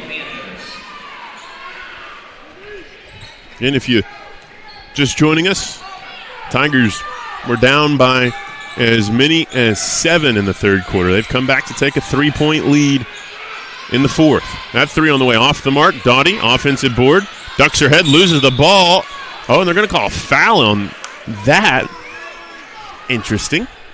Dottie didn't even have the basketball. I don't think Kenny or the other Tiger defender there, Umfleet, who gets credit with the foul, knew the basketball wasn't even in her hands. I think if they play it, might have an opportunity to make it a 2-possession game. But as it stands, that's Umfleet's 4th foul, team's 4th. So next foul either way, going to be free throws for both sides. 3 on the way from Nam. Front iron short. Whistle, jump ball. Arrow's going to stay with the Tigers. So we've had back-to-back possessions with jump balls on either end of the floor. Going to be Ruley to inbound. Got to get some help here. Tigers do have the timeouts if they need them.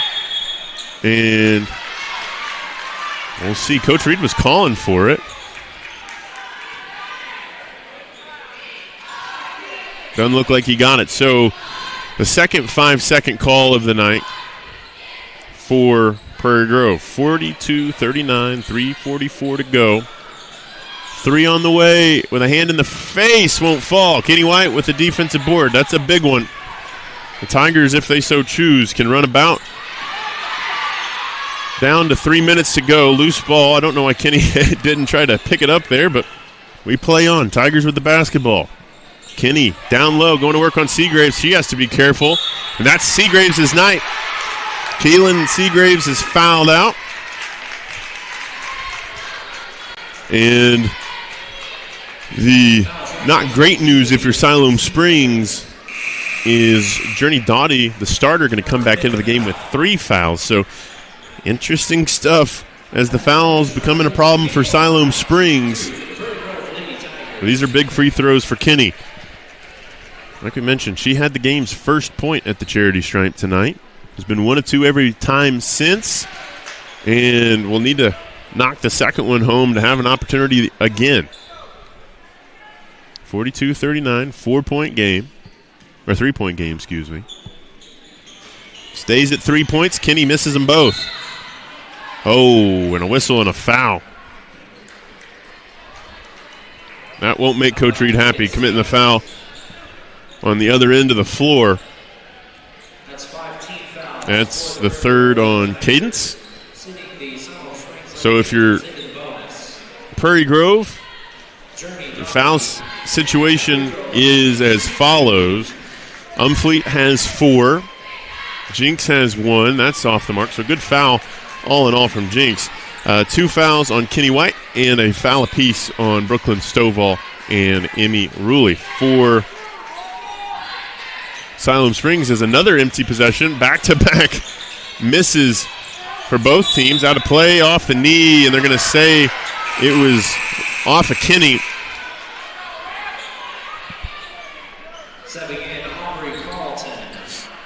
Foul situation for Siloam Springs. They have a couple of players on 3 on the floor. The biggest one is Dottie, who has the basketball here. Could get real interesting as Nam shoots the 3. That's an air ball out of play. So the Tigers going to have another opportunity with 3:09 to extend their lead.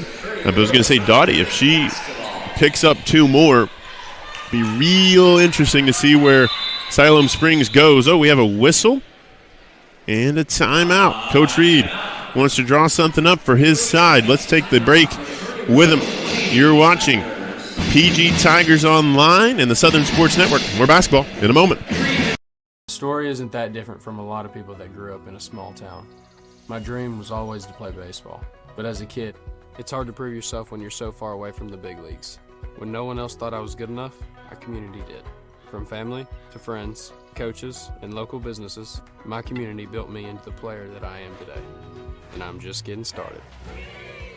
When you have the support of a community, anything is possible. First Community Bank, where community comes first. Welcome back.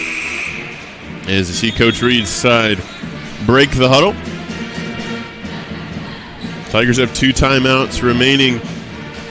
Siloam Springs 1. It's going to be Tiger basketball. They've led by 3 for most of this last little bit. Oh, whistle foul, and that's fortuitous.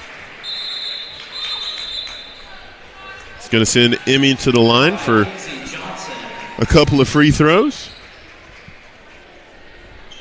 This to extend the advantage. That's the 4th foul on Kinsey Johnson. So Johnson has 4, Dottie has 3, Moore has 3, and Deshane has 3. Ruley's first free throw good. So it's a 2-possession game with that make. Umfleet going to come back into the game. Carlton checks out. Nam checks in for the Panthers. Another free throw and up and good. Ruley knocks him down. So Stovall and Ruley, the only 2 players tonight for Prairie Grove to make both their free throws or make all their free throws in an attempt. So 44-39. Largest lead of the night for the Tigers since it was 1-1. And they're going to say Ellis stepped on the baseline. She certainly did. I don't know if she was assisted or not is the question. That's what Coach Tillery of the Panthers is pleading. Not going to get the call. The Tigers going to get it back inbounds. This is Ruley. She has 10 points, the only starter tonight in double digits. Into the corner. Stovall. Jinx. Ruley, she can take the 3. Going to take it here. Off the iron, no good, but a good look at the basket.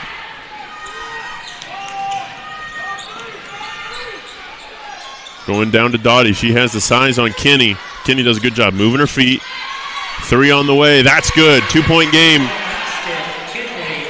With 2:23 to go. Got to get it inbounds to start. They do. Umfleet with it. Going the wrong direction. Going to have to get it across the timeline. Loose ball. Still not settled. Yeah, I was going to say they need to call it. It's 2 seconds past, but Coach Reed takes the timeout. Coach Tillery arguing that the 10-second call should have been in effect. The officials, I think, missed one there to Prairie Grove's favor. So 2:06. Tigers can take this down under 2 minutes before they run a play if they choose. Foul's not going to be an issue for either side. Free throws for both the rest of the way.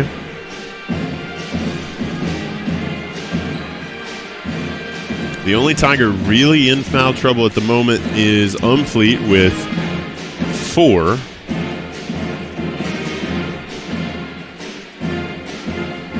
Leading scorer of the starters, Emmy Ruley, has 10, and 2 of those came at the charity stripe. 2 big ones for the junior. As free throws have been the concern tonight for Prairie Grove, but in this 4th quarter, Stovall and Ruley have hit 5 of them that have meant a lot. It will be Stovall to inbound. Jinx, Umfleet, Ruley, and White, your 5 starters, the 5 on the floor for the Tigers. Got to get it in play. Got to get it in play. They do. Ruley able to pull it in. Jinx in the corner. Drives. Takes on Dottie. Shot off the mark. Loose ball. Tigers, a couple of them there. And a big field goal from Brooklyn Stovall. She has 7 tonight. It's a 5-point game again. No, excuse me, 4-point game. 4-point game, 1:45 to go, 3 off the mark. Need a rebound. Ball pops out. Who touched it last? Who touched it last? It's going to be...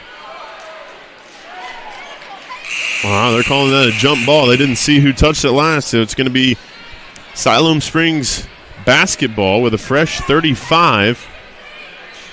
I think that's a situation there next time. Learning opportunity for some of the Prairie Grove Tigers. Just grab it. When in doubt, just grab the thing. 3 on the way. That off the mark. Kenny with the board.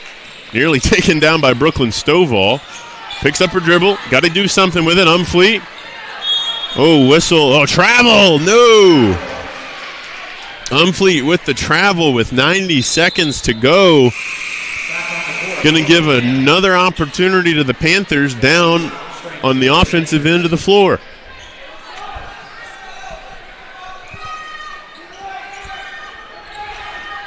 Long time to get it in play. No 5 second, though. Nam thought about the 3. Going to try and drive. Nearly stolen away. Nam, long 2. I think that was partially blocked. Umfleet out of there with the board.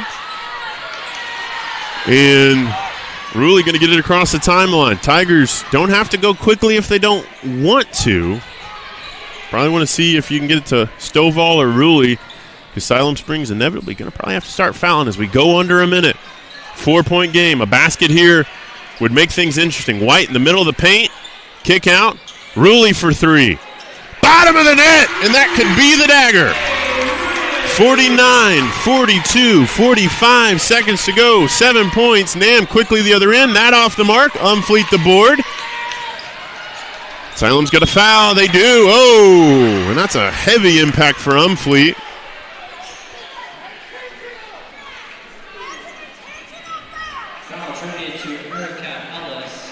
That's the first foul of the night from Ellis, and it was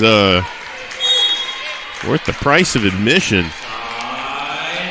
Siloam Springs going to take their last time out of the night. We'll keep it here for you. 49-42. The Tigers looking for a potential statement non-conference win before they head to the McDonald County Tournament this weekend and start conference play on the 16th at Berryville. And this would be significant because the Siloam Springs Lady Panther team has actually already played 2 common opponents of Prairie Grove. The 5-1 Panthers knocked off Huntsville and Gentry by double digits in both of those games. Beat the Pioneers 61-40 and beat the Eagles of Huntsville 55-31. So that bodes well for the season, especially playing tonight without your best player, Hope Kidd. Umfleet's going to have 2 free throws. McKinsley has 2 points tonight, make it 3. And that's a big free throw. So it's an 8-point game with 36.5 to go tonight. Again, make sure you don't go anywhere as the boys team will play following this one. Again, Umfleet knocks them through. So 7 big made free throws in this fourth quarter. The first 3 quarters of the night, Tigers struggled mightily. 3 on the way. Good. That's a big 3. As the clock rolls, Umfleet, she'll get fouled. I was going to say 7 big free throws in this fourth quarter to make this game what it is for Prairie Grove. It's a 51-45 advantage as the fouls no longer an issue. Umfleet going to go back to the line. Doubled her point total for the night last time at the stripe. First one good. 20.1 to go. Trying to make this an 8-point game. Front iron, offensive board. And just go to the corner. Somebody's got a foul. And looks like somebody's going to be Kinley Moore. That's Moore's 4th. 6 seconds ran off that time.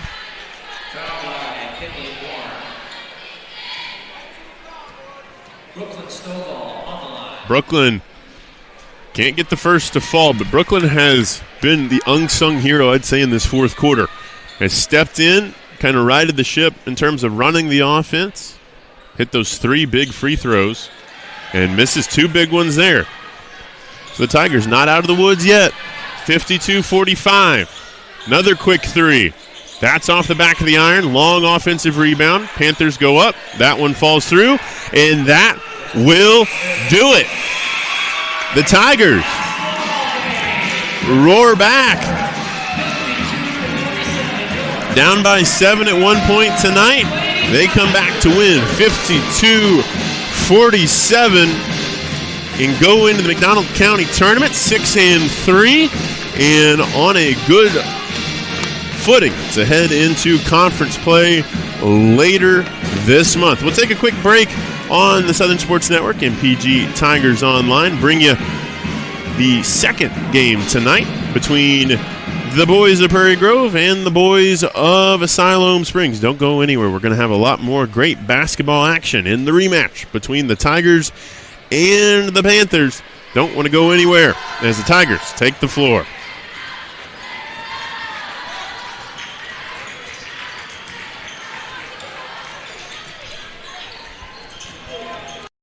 I'm Matt, one of the Lewis brothers, and excited to introduce you to our all-new dealerships located right on I-49, exit 65 in Fayetteville. The dealership is 100% focused around the customer experience, including the all-new Quick Lane Service Department, where no appointment is necessary. Just pull into the service drive, get checked in for service, and in addition, receive a free alignment check and a complimentary car wash. And enjoy our state-of-the-art waiting room. Come see it for yourself today in Fayetteville. Our Best Bank believes in the power of serving others. That's why we're committed to working with and supporting those who serve our communities. From the ones growing our food to those putting it on everyone's plate. The ones building our neighborhoods, working to improve them, and supporting their neighbors in need. Our Best believes that all communities deserve a financial partner who cares. Our Best Bank, we believe. Our Best Bank believes in the power of serving others. That's why we're committed to working with those who serve our communities. From the ones caring for us every day, to those shaping our tomorrows. The ones dreaming big dreams, celebrating their unique cultures, and discovering the power of financial freedom. Our Best believes that all communities deserve a financial partner who cares. Our Best Bank, we believe. My story isn't that different from a lot of people that grew up in a small town. My dream was always to play baseball, but as a kid, it's hard to prove yourself when you're so far away from the big leagues. When no one else thought I was good enough, our community did. From family to friends, coaches, and local businesses, my community built me into the player that I am today. And I'm just getting started. When you have the support of a community, anything is possible. First Community Bank, where community comes first. Are you ready to stop worrying about the reliability of your internet connection? Now everyone in your home can use the same Ozarks Go network. Watch videos, play games, work from home, do schoolwork, and anything else without worrying about lagging and buffering. Ozarks Go now has multi-gig internet service, offering quick downloads of files with fast speeds of 2,500 megabits per second. Call Ozarks Go today for fast internet speeds and no data caps. There's no place like home. Whether you live in Oklahoma, Arkansas, or Missouri, Realty Mart USA is your go-to real estate company for residential, commercial, agricultural, or land. We believe in strong connected communities and sponsor local events. Realty Mart USA, supporting our communities, supporting our future.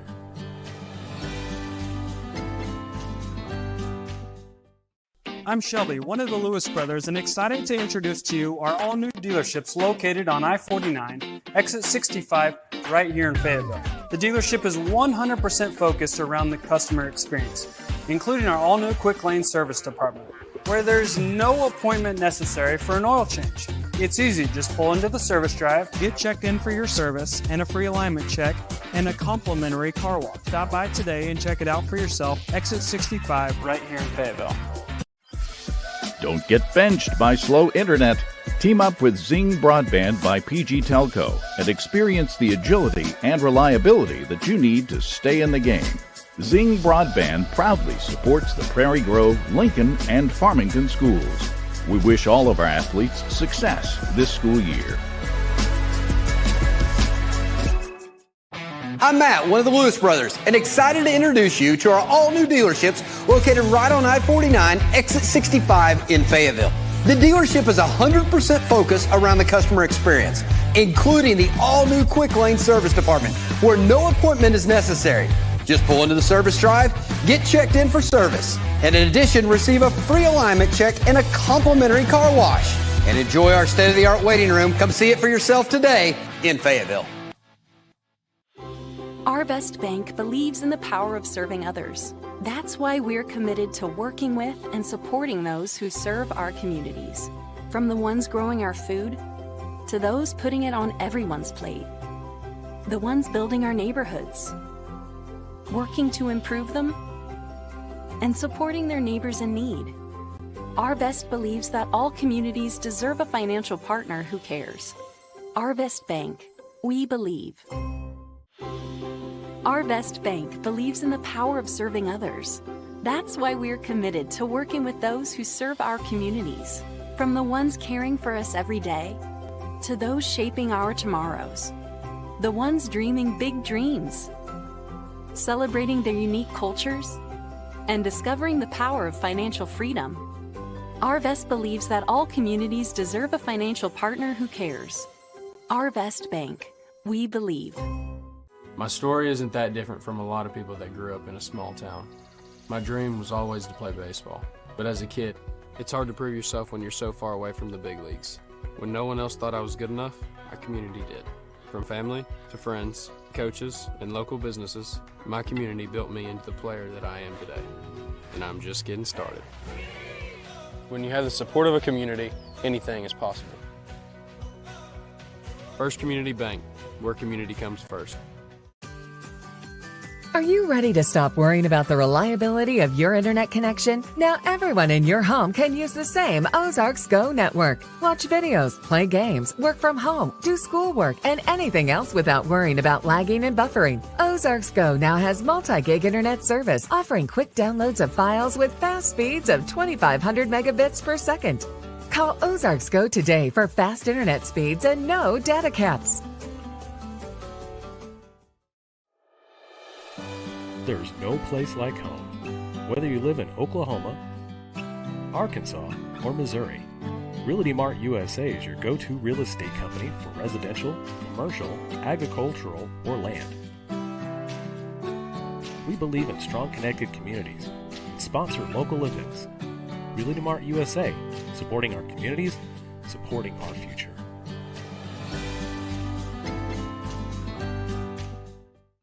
I'm Shelby, one of the Lewis brothers, and excited to introduce to you our all-new dealerships located on I-49, exit 65, right here in Fayetteville.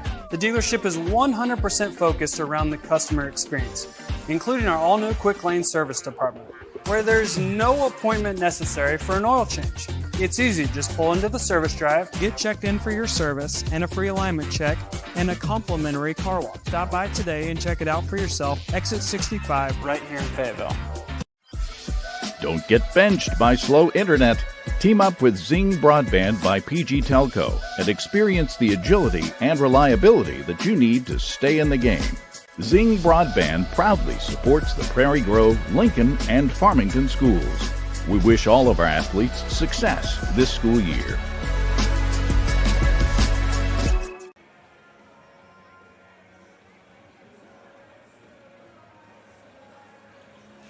Welcome back to Tiger Arena here in Prairie Grove, Arkansas for our second game of two tonight as the boys will hit the hardwood. It's the Siloam Springs Panthers versus the Prairie Grove Tigers, round number 2. And I say that because back on November 24th down the road in Lincoln, the Panthers handed Prairie Grove their first loss of the season, their only loss of the season so far, in a 10-point defeat, 56-46. Since then, the Tigers have played Lincoln, beat them 66-62 on Tuesday night, as they have this game and then the Farmington Classic ahead on the weekend, where they'll play Springdale, Fort Smith, Southside, and Eastham in their 3 games, where they go to Berryville on the 16th to start their conference play. Stephen Blackiston with you. And just about a minute or so before we get underway, want to mention again, just would like to thank our incredible partners who support Prairie Grove Tiger Athletics. Special shout out to the legacy partners, Lewis Automotive Group and Pickett Construction, whose long-standing support keeps our community thriving. Also want to recognize our gold partners, Arvest Bank, Community Bank, Ozarks Electric, and PG Telco. Your support means the world of the Tigers and Prairie Grove. Remember, these are businesses that help our community keep our community strong, and make sure to support them when you can, as both teams going to head to their respective sidelines. As this should be a great game tonight to close the action in the home non-conference slate. As we got about 20 seconds before we get going again here in the Grove. Again, the Tigers come into tonight on a 7-1 record. The Panthers 5-1.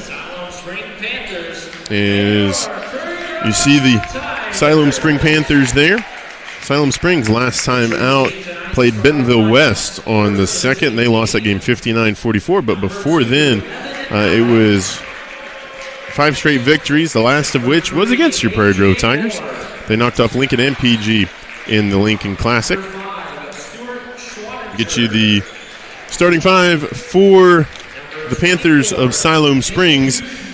Going to be the 6'5 senior, number 2, Evan Allen. The 6'2 senior, number 3, A.J. Moore. The 6'3 senior, number 5, Stuart Schwaninger. The 5'10 senior, Jaden Hooten, number 24 there. And rounding out the 5, the 6'2 senior, number 32, Crew Webb. The starting 5 for your Prairie Grove Tigers tonight, pretty much unchanged. It's going to be the senior, number 4, Cole McGarr. Number 13, Robert Von Bergen, another senior. Number 14, Kellen Cash Money, the junior there, number 14, like I said. And the last 2, a little bit of a small change. It's going to be number 21, Finn Stolzer, the freshman, the tallest player on Prairie Grove's roster at 6'9", and rounding out the starting 5, number 22, Alex Mann, as I'm joined by my football partner in crime, Ryan Cook.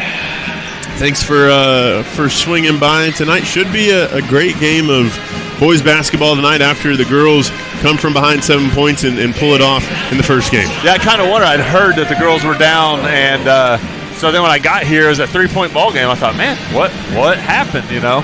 So, yeah, I'm excited, though. I haven't got to watch them since the football guys have come back. I don't know how many football guys are dressing or are healthy. I know several of them have had some injuries, but, you know, it's cool to see how they mesh together. How it comes kind of back together. I was going to say Moss, I saw him down at the scores table before the game. He was in a splint on one of his fingers, so I imagine he's not playing tonight in street clothes. But Siloam Springs is going to be in the maroon with gray numerals, Tigers in the traditional white with black numbers. Stolzer and Allen in the circle, and Stolzer going to win the opening tip. Not too often, I imagine, this season that he won't, particularly he may not even in the have conference. to jump. He may just – he don't even have to spring up to get loaded. He may just have to reach up. Mann, McGarr. Back to Mann, who started on the bench this season, able to work his way in the starting rotation, and the first possession of the night for the Tigers will be empty.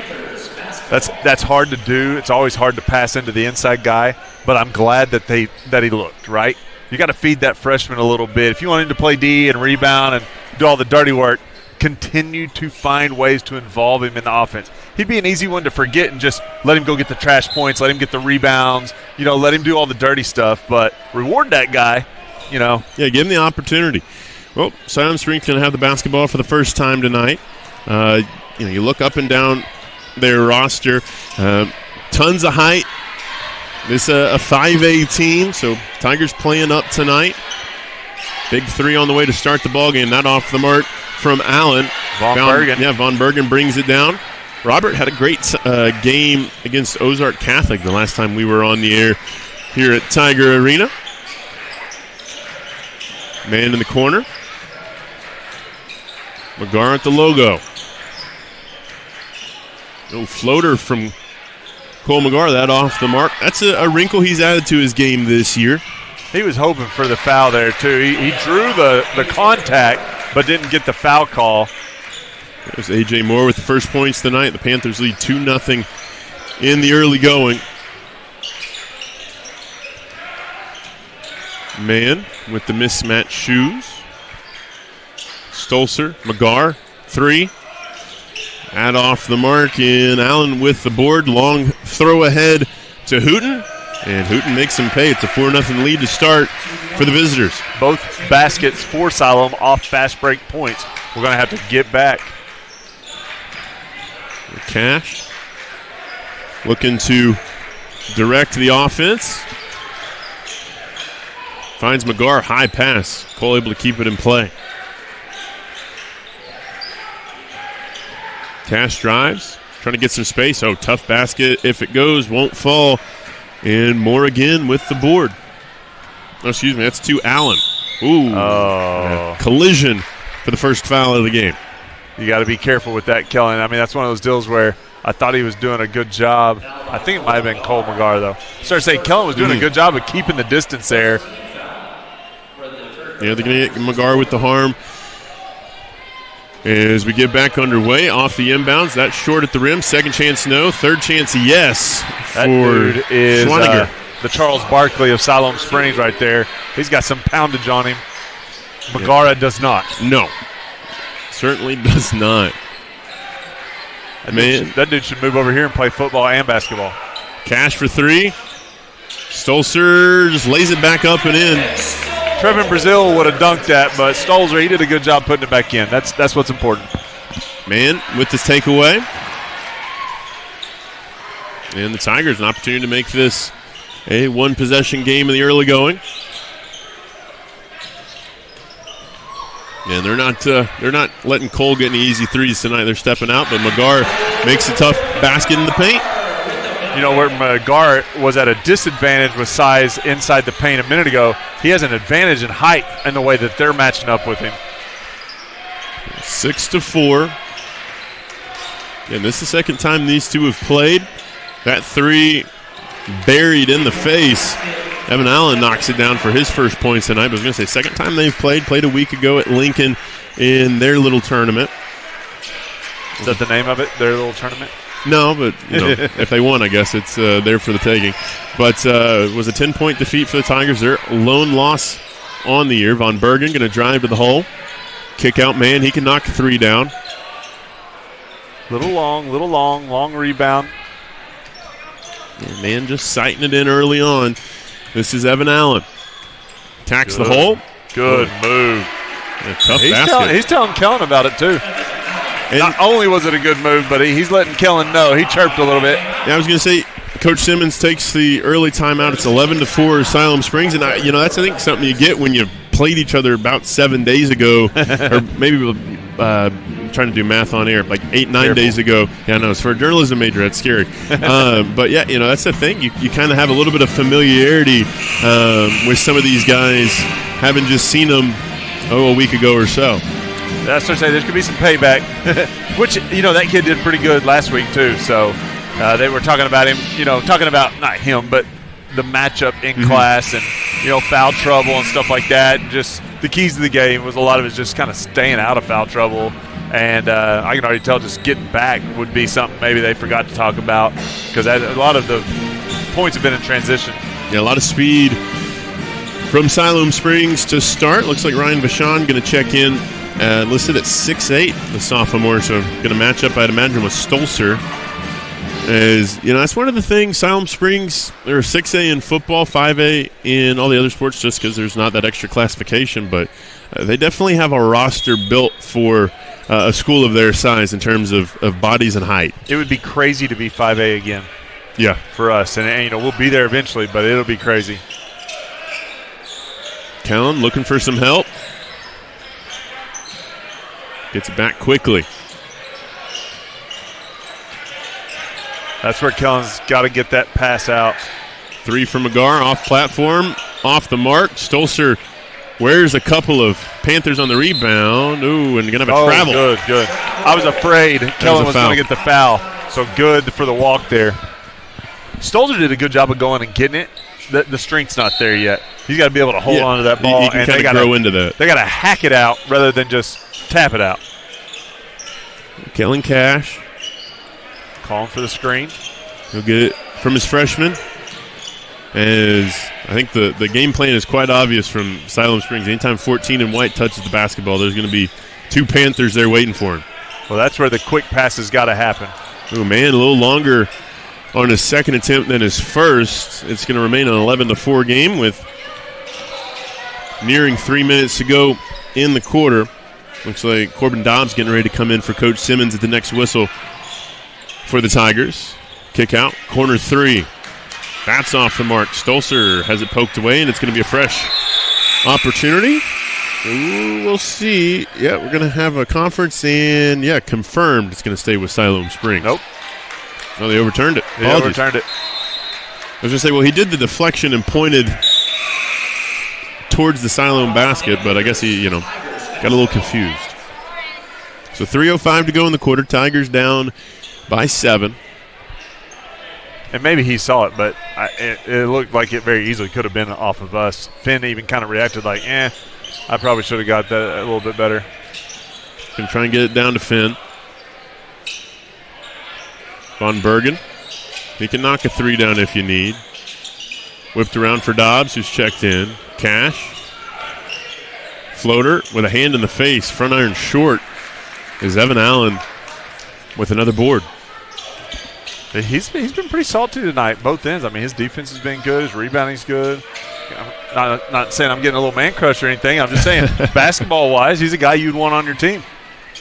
Well-rounded player. The big man takes the 3. That one misses badly, but there to clean it up is Hooten.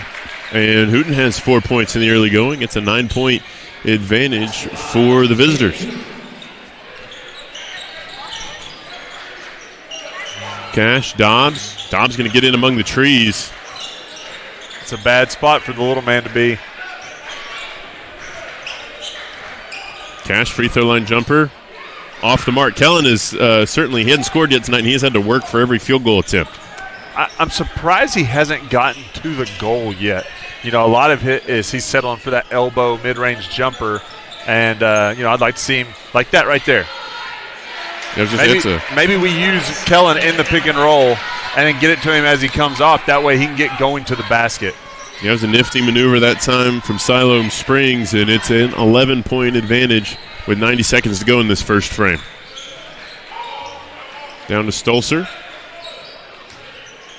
Oh, trying to hit Dobbs. Lucky deflection. 3, McGar. That's just a little long. And out of play. Is that one well defended by Schwaninger? Yeah, he's big enough too. He about knocked Robert Von Bergen into the third row. Yeah, he was not letting anybody get by him there. As we go under a minute in this first quarter, Hooten thought about the mid-range. Gives it to Allen. They're pretty methodical with their offense. I mean, they run. They got 2 guys posted up in the lane right now, but other than that, they've done a good job. I was going to say, they can go fast when they want, but they've also been able to settle into a pace as this is more on the drive. Kick out, the big man, Vachon, off the mark, and Von Bergen with the board. Good D that time. Cash drives, almost lost his balance, and he'll go to the line to shoot some free throws. Maybe this will be the first opportunity for the junior to get in the stat column tonight.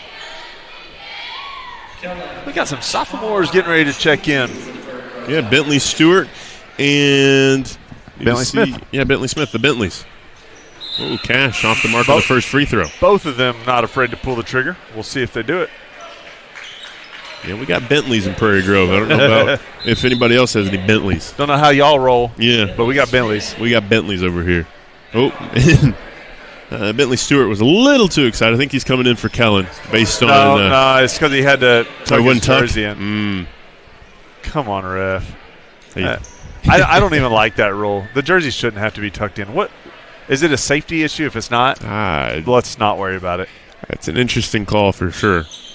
It wastes a lot of time, it feels like, with them trying to address that. So what about like 30 for Siloam right now? His shirt's not tucked in. He's way out. Do we stop the game right now and do it? I don't know. Let it go. We try to feed it down low. Poked away. Smith will bring it across the timeline to find his other Bentley in Stewart.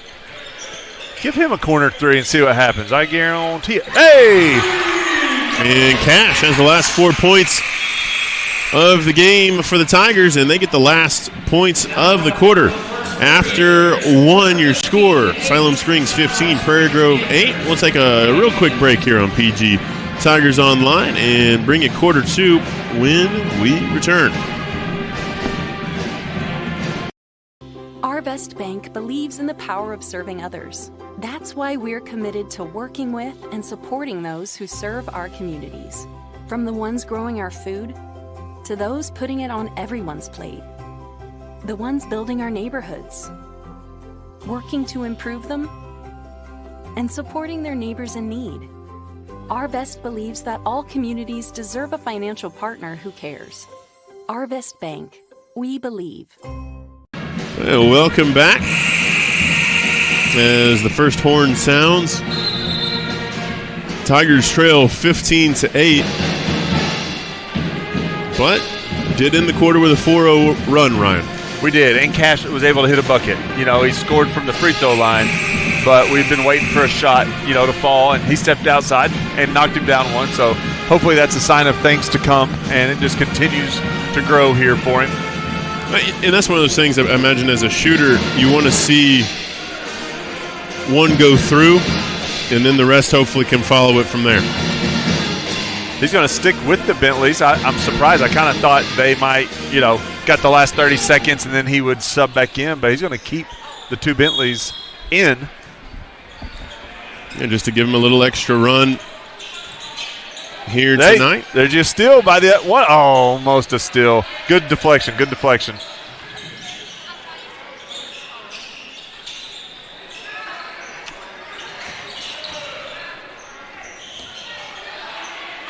Good move that time by 32. That's a one disadvantage you're going to have with one of our Bentleys. He's a little slow on that defensive slide right there, and so we got to know to help him. The difference is he can knock down the tray ball.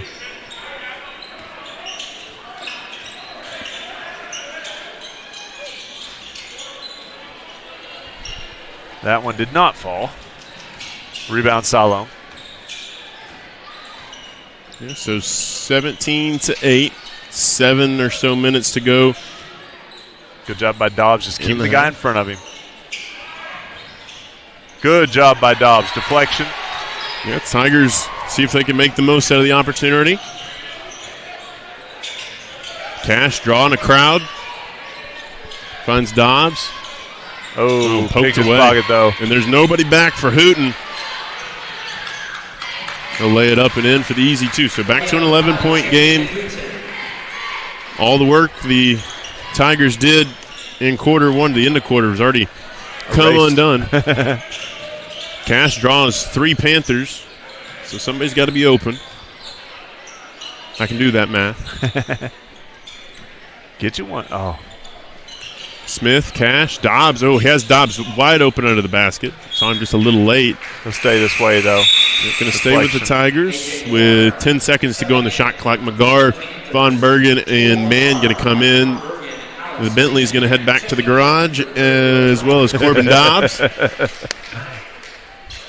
More of a carport than a garage over here. But I think if you have a Bentley, I think it's you definitely have a garage if it's a Bentley. McGarr, Stolzer, going to have to make something happen. 5 on the shot clock. Got to make something happen. 3, 2, and looks like, going to be a shot clock violation. Nobody was quite paying attention to the shot clock. I remember the first game, I can't remember who it was against, but I remember doing the first game here with the new shot clock 3 years ago, I think, and the first violation, everybody just kind of got quiet, and it was one of those like, what just happened here? I'm so thankful we have one, though. it helps the game because you could take the air out of the ball. And I've seen several really good coaches do it, and I'm not a fan. Yeah, it's doing a disservice to, these basketball players trying to get to the next level. That three knocked down by Vashon, if you want to get to the next level or if you want to be competitive in the larger scale in the region in terms of basketball, adding that shot clock improves the game overall. You're starting to see it now where these junior high kids have come into the varsity level and are familiar. Von Bergen, the tough find. Coach is telling him, stay on the ground, man. You don't even need to jump. He's got the height for sure. There's a lot of it in maroon tonight. Vashon, who knocked a three down last time. Going to find Schwaninger. That's Crew Webb who's checked into the game with the basketball now. For three, more. And he knocks it home. So 25-10, 15-point advantage. It's the largest lead of the night for Siloam Springs. I think we're going to have another timeout taken by the Tigers. Let's take the break with them. You're watching Tiger Basketball on PG Tigers Online and the Southern Sports Network. Arvest Bank believes in the power of serving others. That's why we're committed to working with those who serve our communities, from the ones caring for us every day to those shaping our tomorrows, the ones dreaming big dreams, celebrating their unique cultures, and discovering the power of financial freedom. Arvest believes that all communities deserve a financial partner who cares. Arvest Bank, we believe.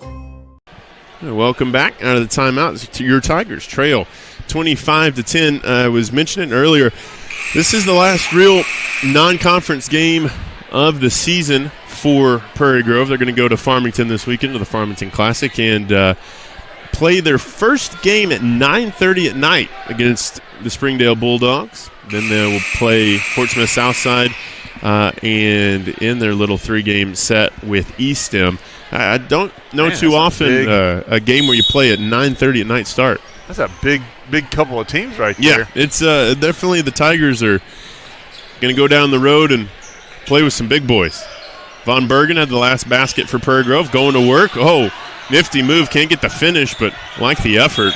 Ball going to stay with Prairie Grove. Love the move. I wish he could have popped it right there in that spot rather than trying to get all the way to the hole against the big guy. But, hey, he's working. I'm good. I'm good with it. There's some hustle plays from Robert. Going to get the inbounds play. Oh, nice move. I like that. You kind of saw that in the first quarter. You were kind of calling for it a little bit on the pick and roll action there. They set it up for Kellen. Kellen gets another basket. A lot of times like Steph Curry, your shooter, he's not a ball dominant guy as much, so he just runs off screens. Screens. It's hard for Kellen to be that guy when he's also got to be the ball handler. So it's like, how do you be the ball handler and have to take a lot of the shots, majority of the shots? And so it's like, if you could find you a point guard, I would love to see like a Jackson Murphy, or even a Bentley Smith running point for a while and let Kellen go set some screens, go do some other things, and then let's find him in some other spots. It's a goal that I have. Doesn't mean it's the right thing to do. It's just something that I think about.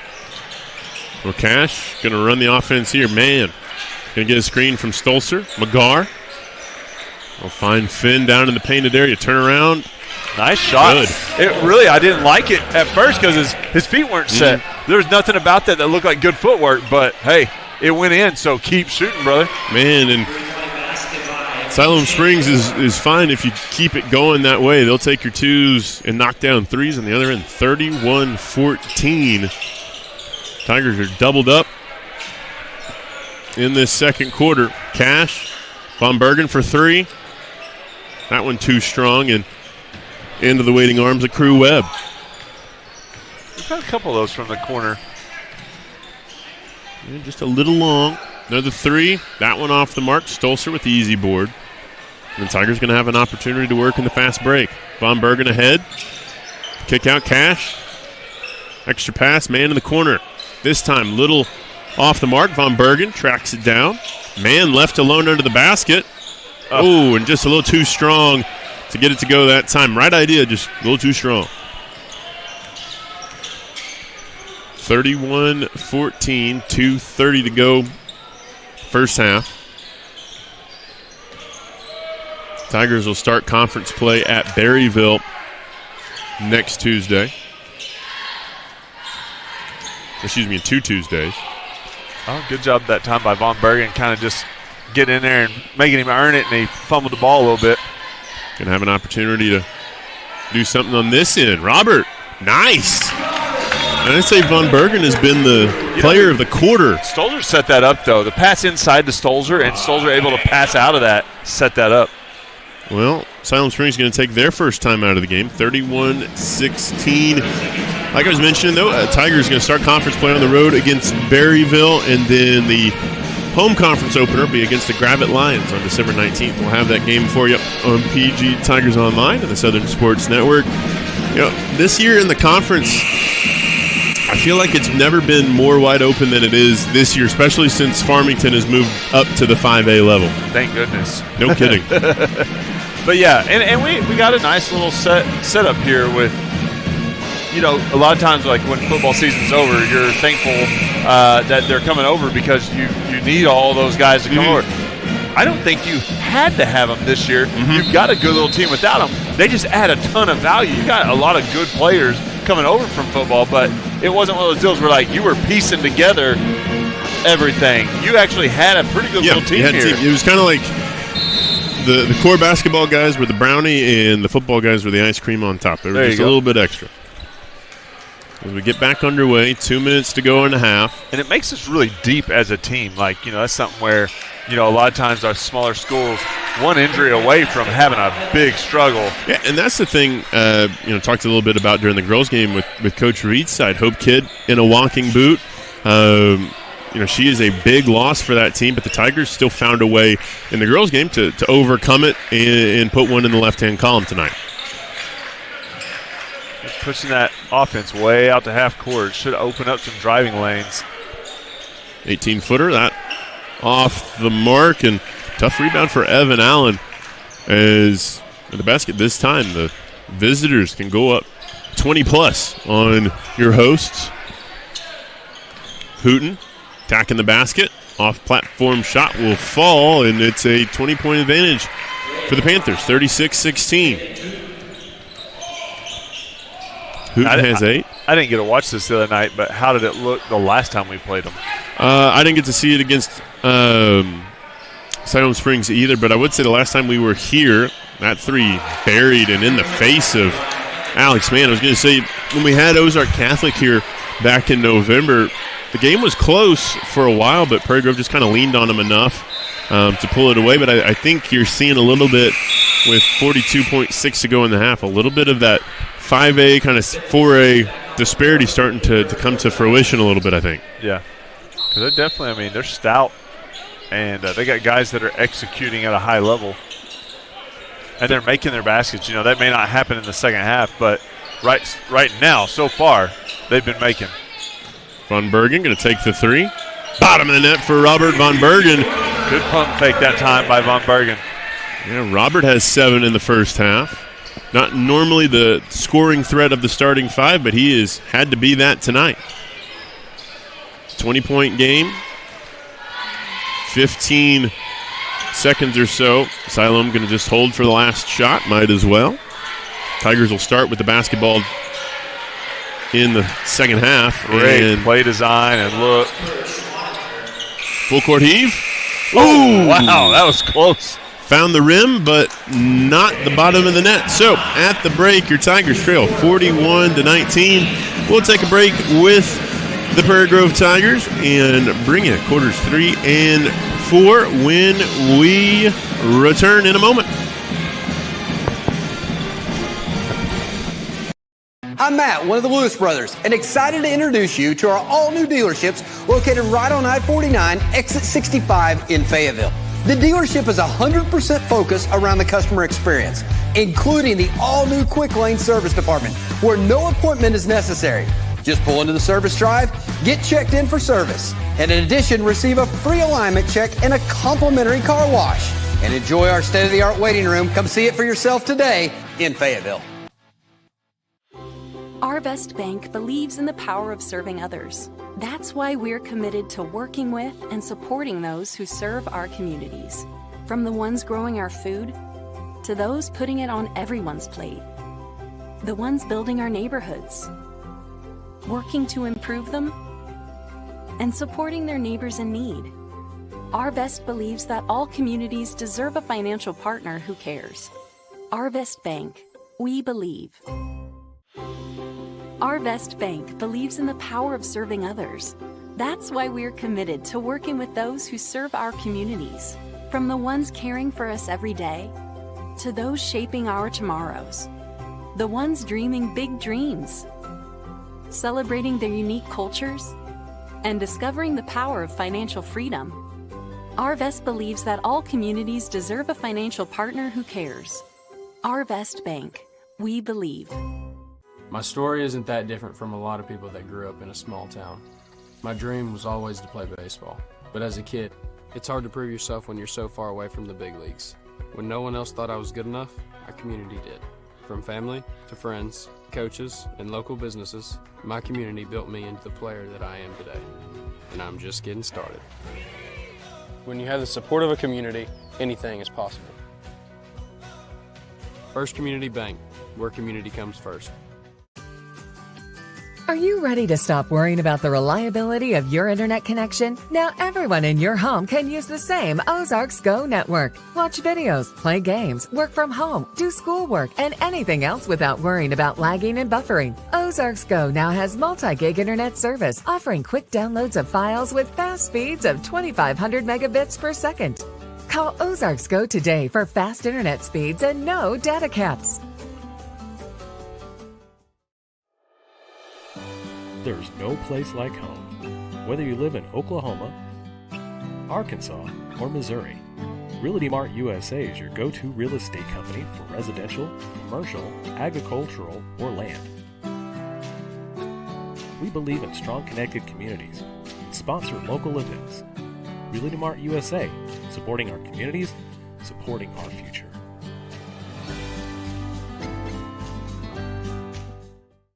I'm Shelby, one of the Lewis brothers, and excited to introduce to you our all-new dealerships located on I-49, exit 65, right here in Fayetteville. The dealership is 100% focused around the customer experience, including our all-new quick lane service department, where there's no appointment necessary for an oil change. It's easy, just pull into the service drive, get checked in for your service and a free alignment check, and a complimentary car wash. Stop by today and check it out for yourself. Exit 65, right here in Fayetteville. Don't get benched by slow internet. Team up with Zing Broadband by PG Telco and experience the agility and reliability that you need to stay in the game. Zing Broadband proudly supports the Prairie Grove, Lincoln, and Farmington schools. We wish all of our athletes success this school year. I'm Matt, one of the Lewis brothers, and excited to introduce you to our all-new dealerships located right on I-49, exit 65 in Fayetteville. The dealership is 100% focused around the customer experience, including the all-new quick lane service department, where no appointment is necessary. Just pull into the service drive, get checked in for service, and in addition, receive a free alignment check and a complimentary car wash. And enjoy our state-of-the-art waiting room. Come see it for yourself today in Fayetteville. Our Best Bank believes in the power of serving others. That's why we're committed to working with and supporting those who serve our communities. From the ones growing our food to those putting it on everyone's plate. The ones building our neighborhoods, working to improve them, and supporting their neighbors in need. Our Best believes that all communities deserve a financial partner who cares. Our Best Bank, we believe. Our Best Bank believes in the power of serving others. That's why we're committed to working with those who serve our communities, from the ones caring for us every day to those shaping our tomorrows, the ones dreaming big dreams, celebrating their unique cultures, and discovering the power of financial freedom. Our Best believes that all communities deserve a financial partner who cares. Our Best Bank, we believe. My story isn't that different from a lot of people that grew up in a small town. My dream was always to play baseball, But as a kid, it's hard to prove yourself when you're so far away from the big leagues. When no one else thought I was good enough, our community did. From family to friends, coaches, and local businesses, my community built me into the player that I am today. And I'm just getting started. When you have the support of a community, anything is possible. First Community Bank, where community comes first. Are you ready to stop worrying about the reliability of your internet connection? Now everyone in your home can use the same Ozarks Go network. Watch videos, play games, work from home, do schoolwork, and anything else without worrying about lagging and buffering. Ozarks Go now has multi-gig internet service, offering quick downloads of files with fast speeds of 2,500 megabits per second. Call Ozarks Go today for fast internet speeds and no data caps. There's no place like home. Whether you live in Oklahoma, Arkansas, or Missouri, Realty Mart USA is your go-to real estate company for residential, commercial, agricultural, or land. We believe in strong connected communities and sponsor local events. Realty Mart USA, supporting our communities, supporting our future.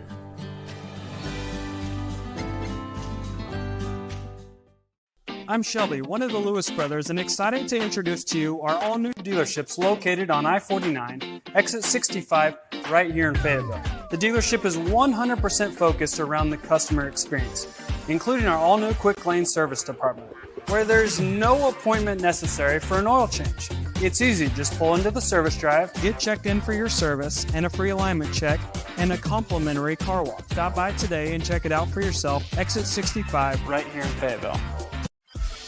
Don't get benched by slow internet. Team up with Zing Broadband by PG Telco and experience the agility and reliability that you need to stay in the game. Zing Broadband proudly supports the Prairie Grove, Lincoln, and Farmington schools. We wish all of our athletes success this school year. Welcome back. Stephen Blackiston with you. Ryan Cook will join us here shortly. As we are just about ready to get the second half of action underway.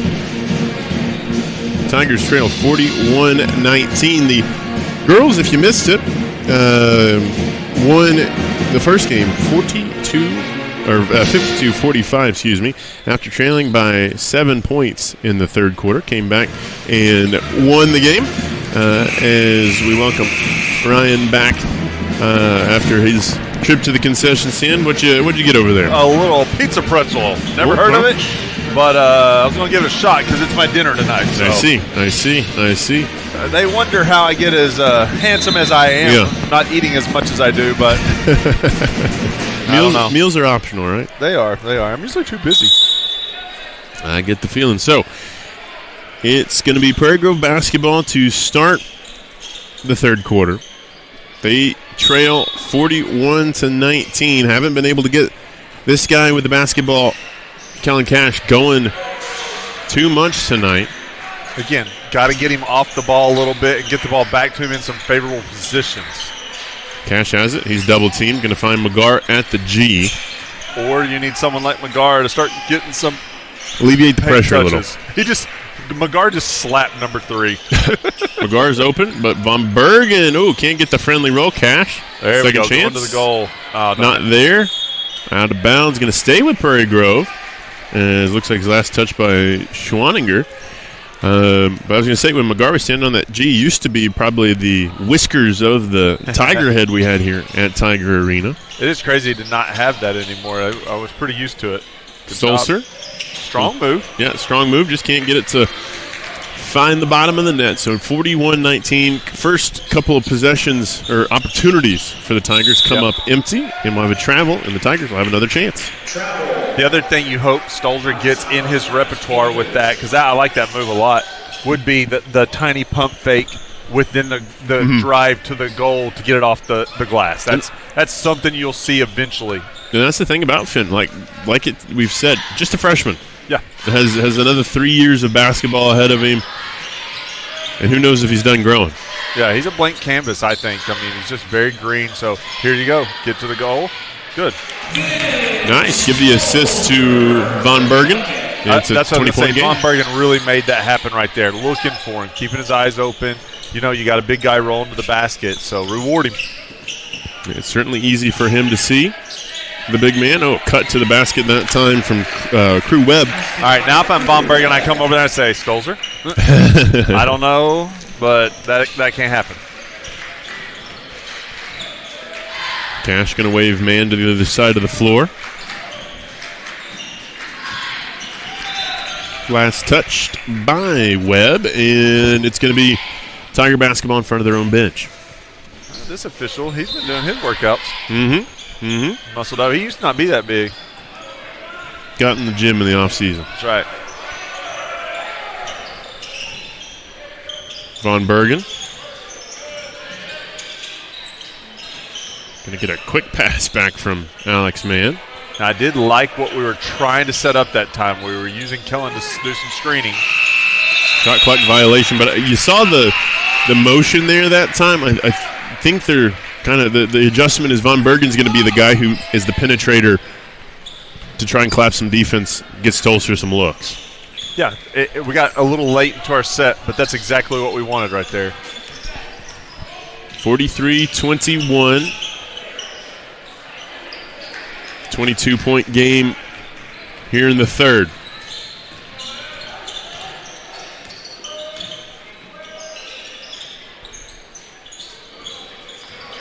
Cash.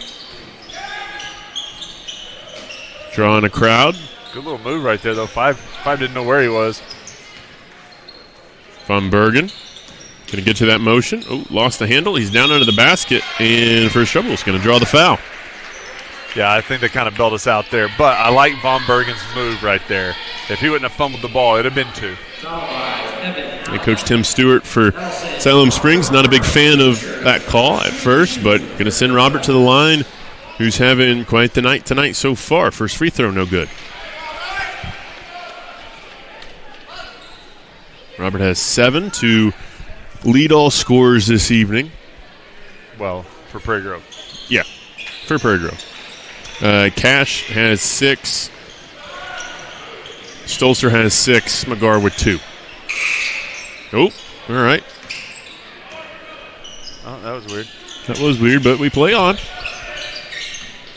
Horn works.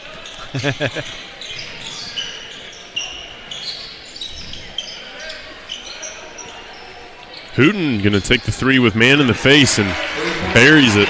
Not much better defense, I guess, from Alex you could do there, but 46-21, 25-point contest. Yeah, man was there. Hand in face, too. Hooten just knocked it down. Cash, tough take. 46-23. 4.5 to go in the third.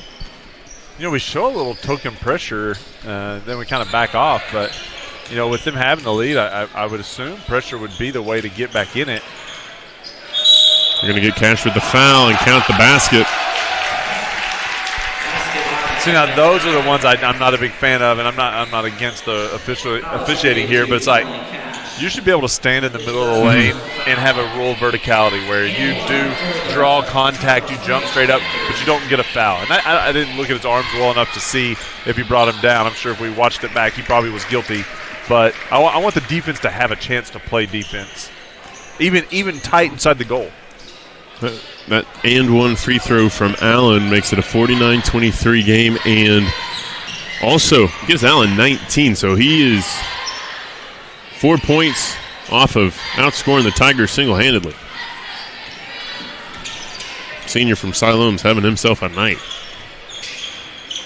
Has the ball here. Cash trying to play some tight defense.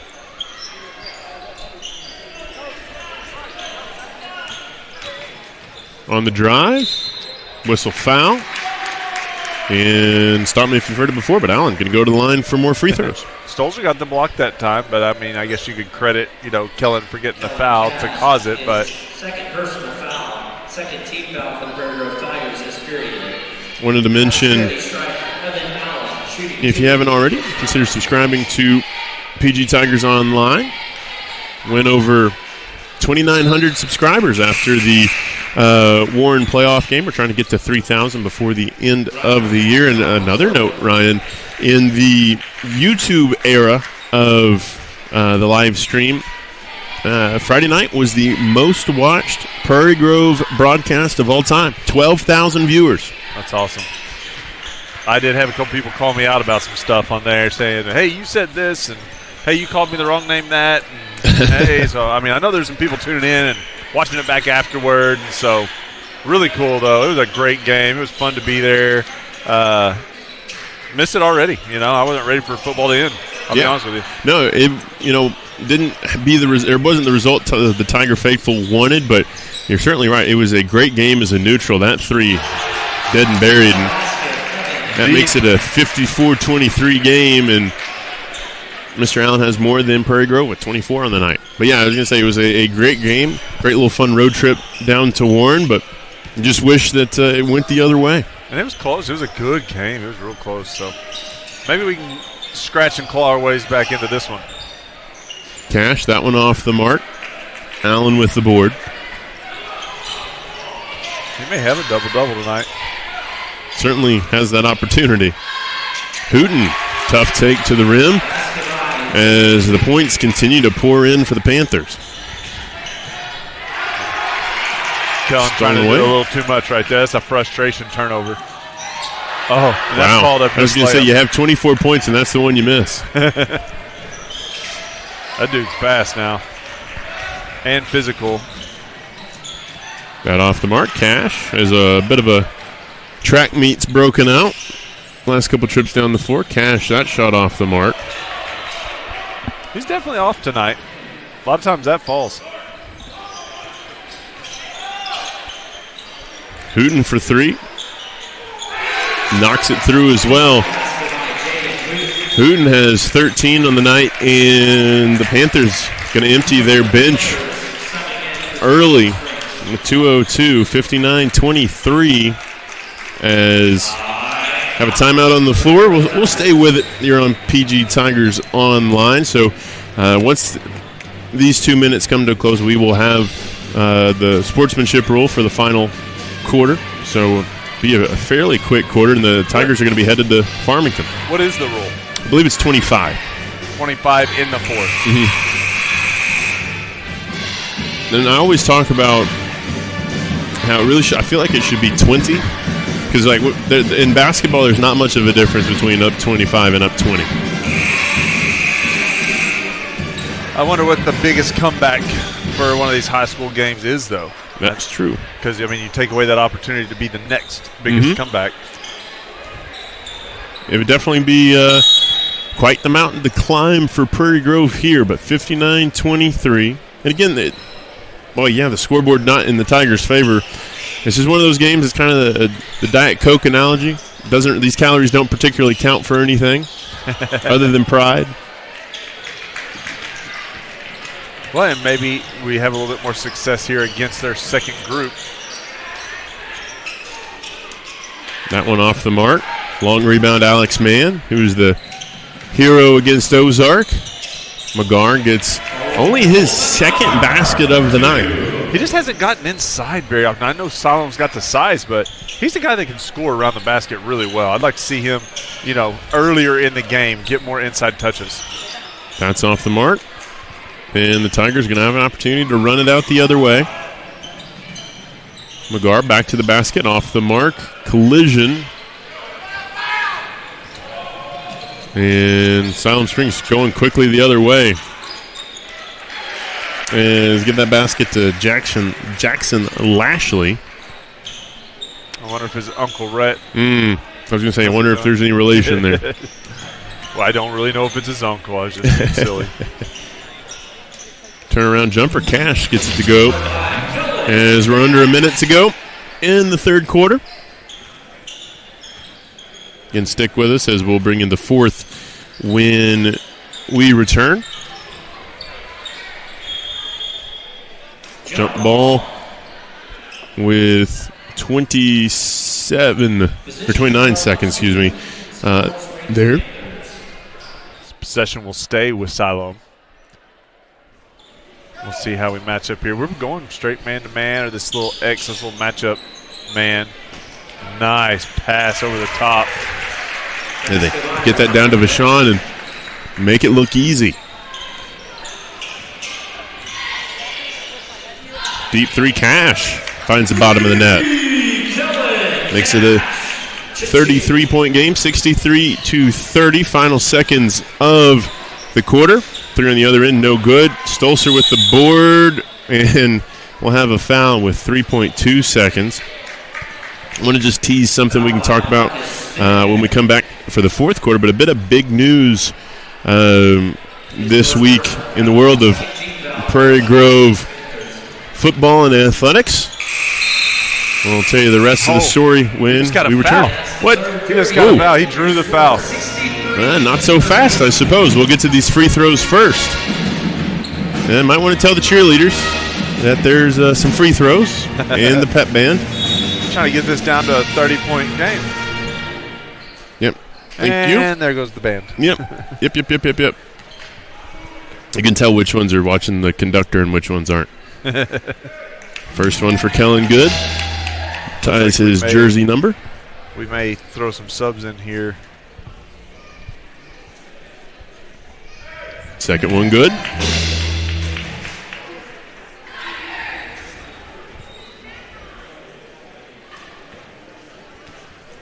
As again, like we said, once we come back from commercial, just going to talk a little Tiger news here in Prairie Grove, and that will do it for the quarter. So we'll pause and be back in a moment.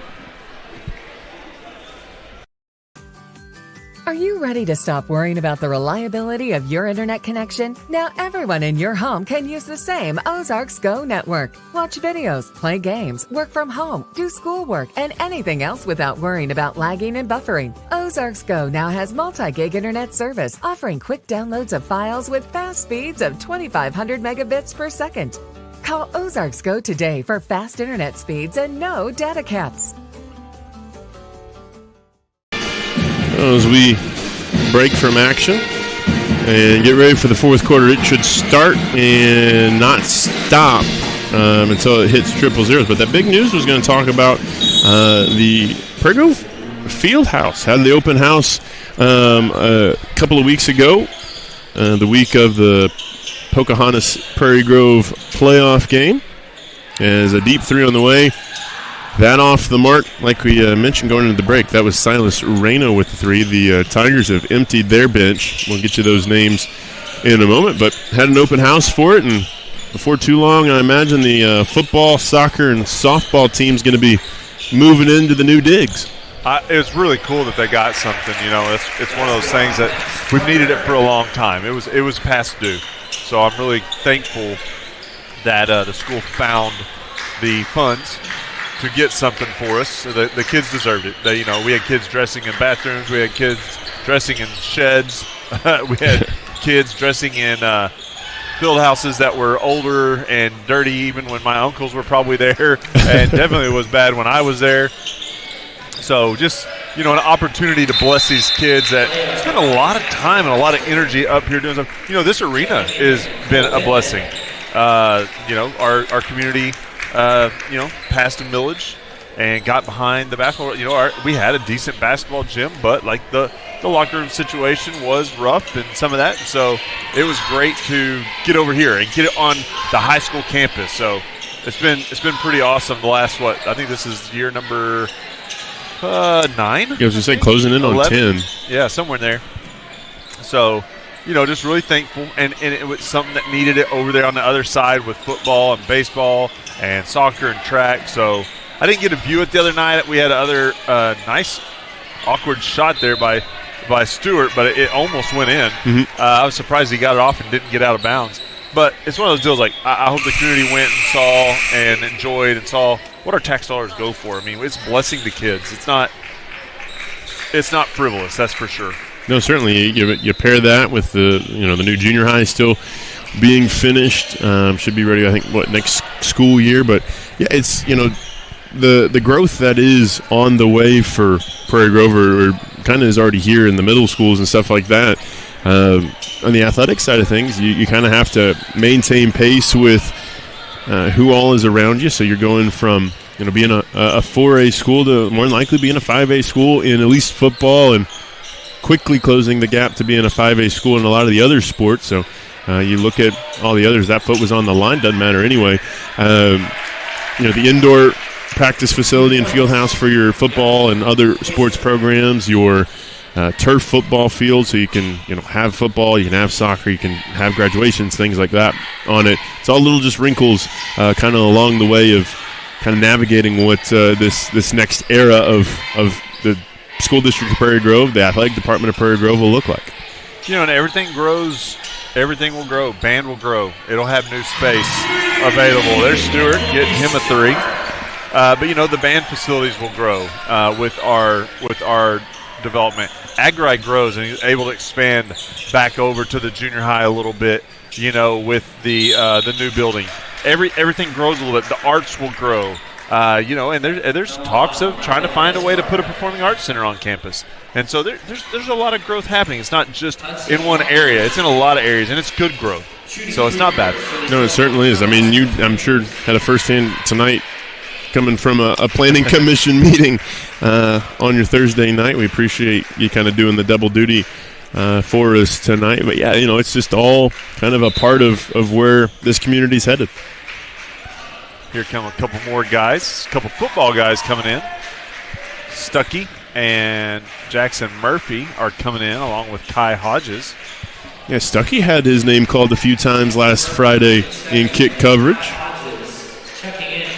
Matter of fact, I believe he had a recovery. He did. And also, listed as a sophomore, Stuckey with a goatee. I don't think I could grow that much facial hair until I turned 20. Till last year.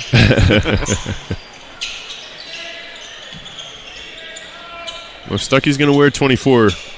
You gotta play like 24. Yeah, I love watching Stuckey play. He's an athletic young man. He's able to get to the hole. He's a hustler.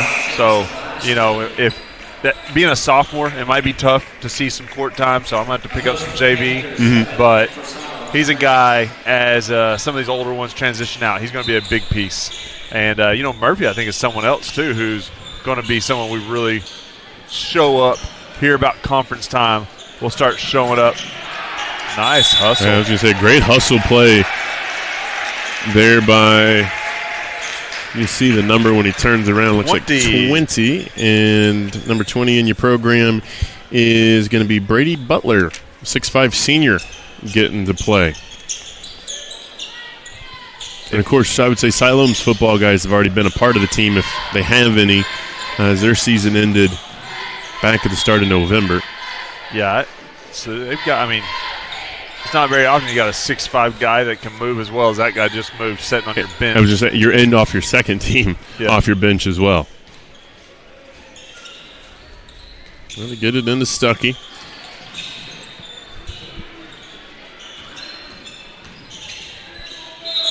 Whistle and a foul. And those are the things when the mercy rule or sportsmanship rule, whatever rule you want to call it, has a lot of different names, is going. You get a foul, and that can eat up a lot of time. I was looking at that. It's still ticking. Mm-hmm. Yeah, we just went under 2 minutes, so 69-36. Tigers going to drop their second game of the season, but they go into conference play after the Farmington Classic in a really good spot.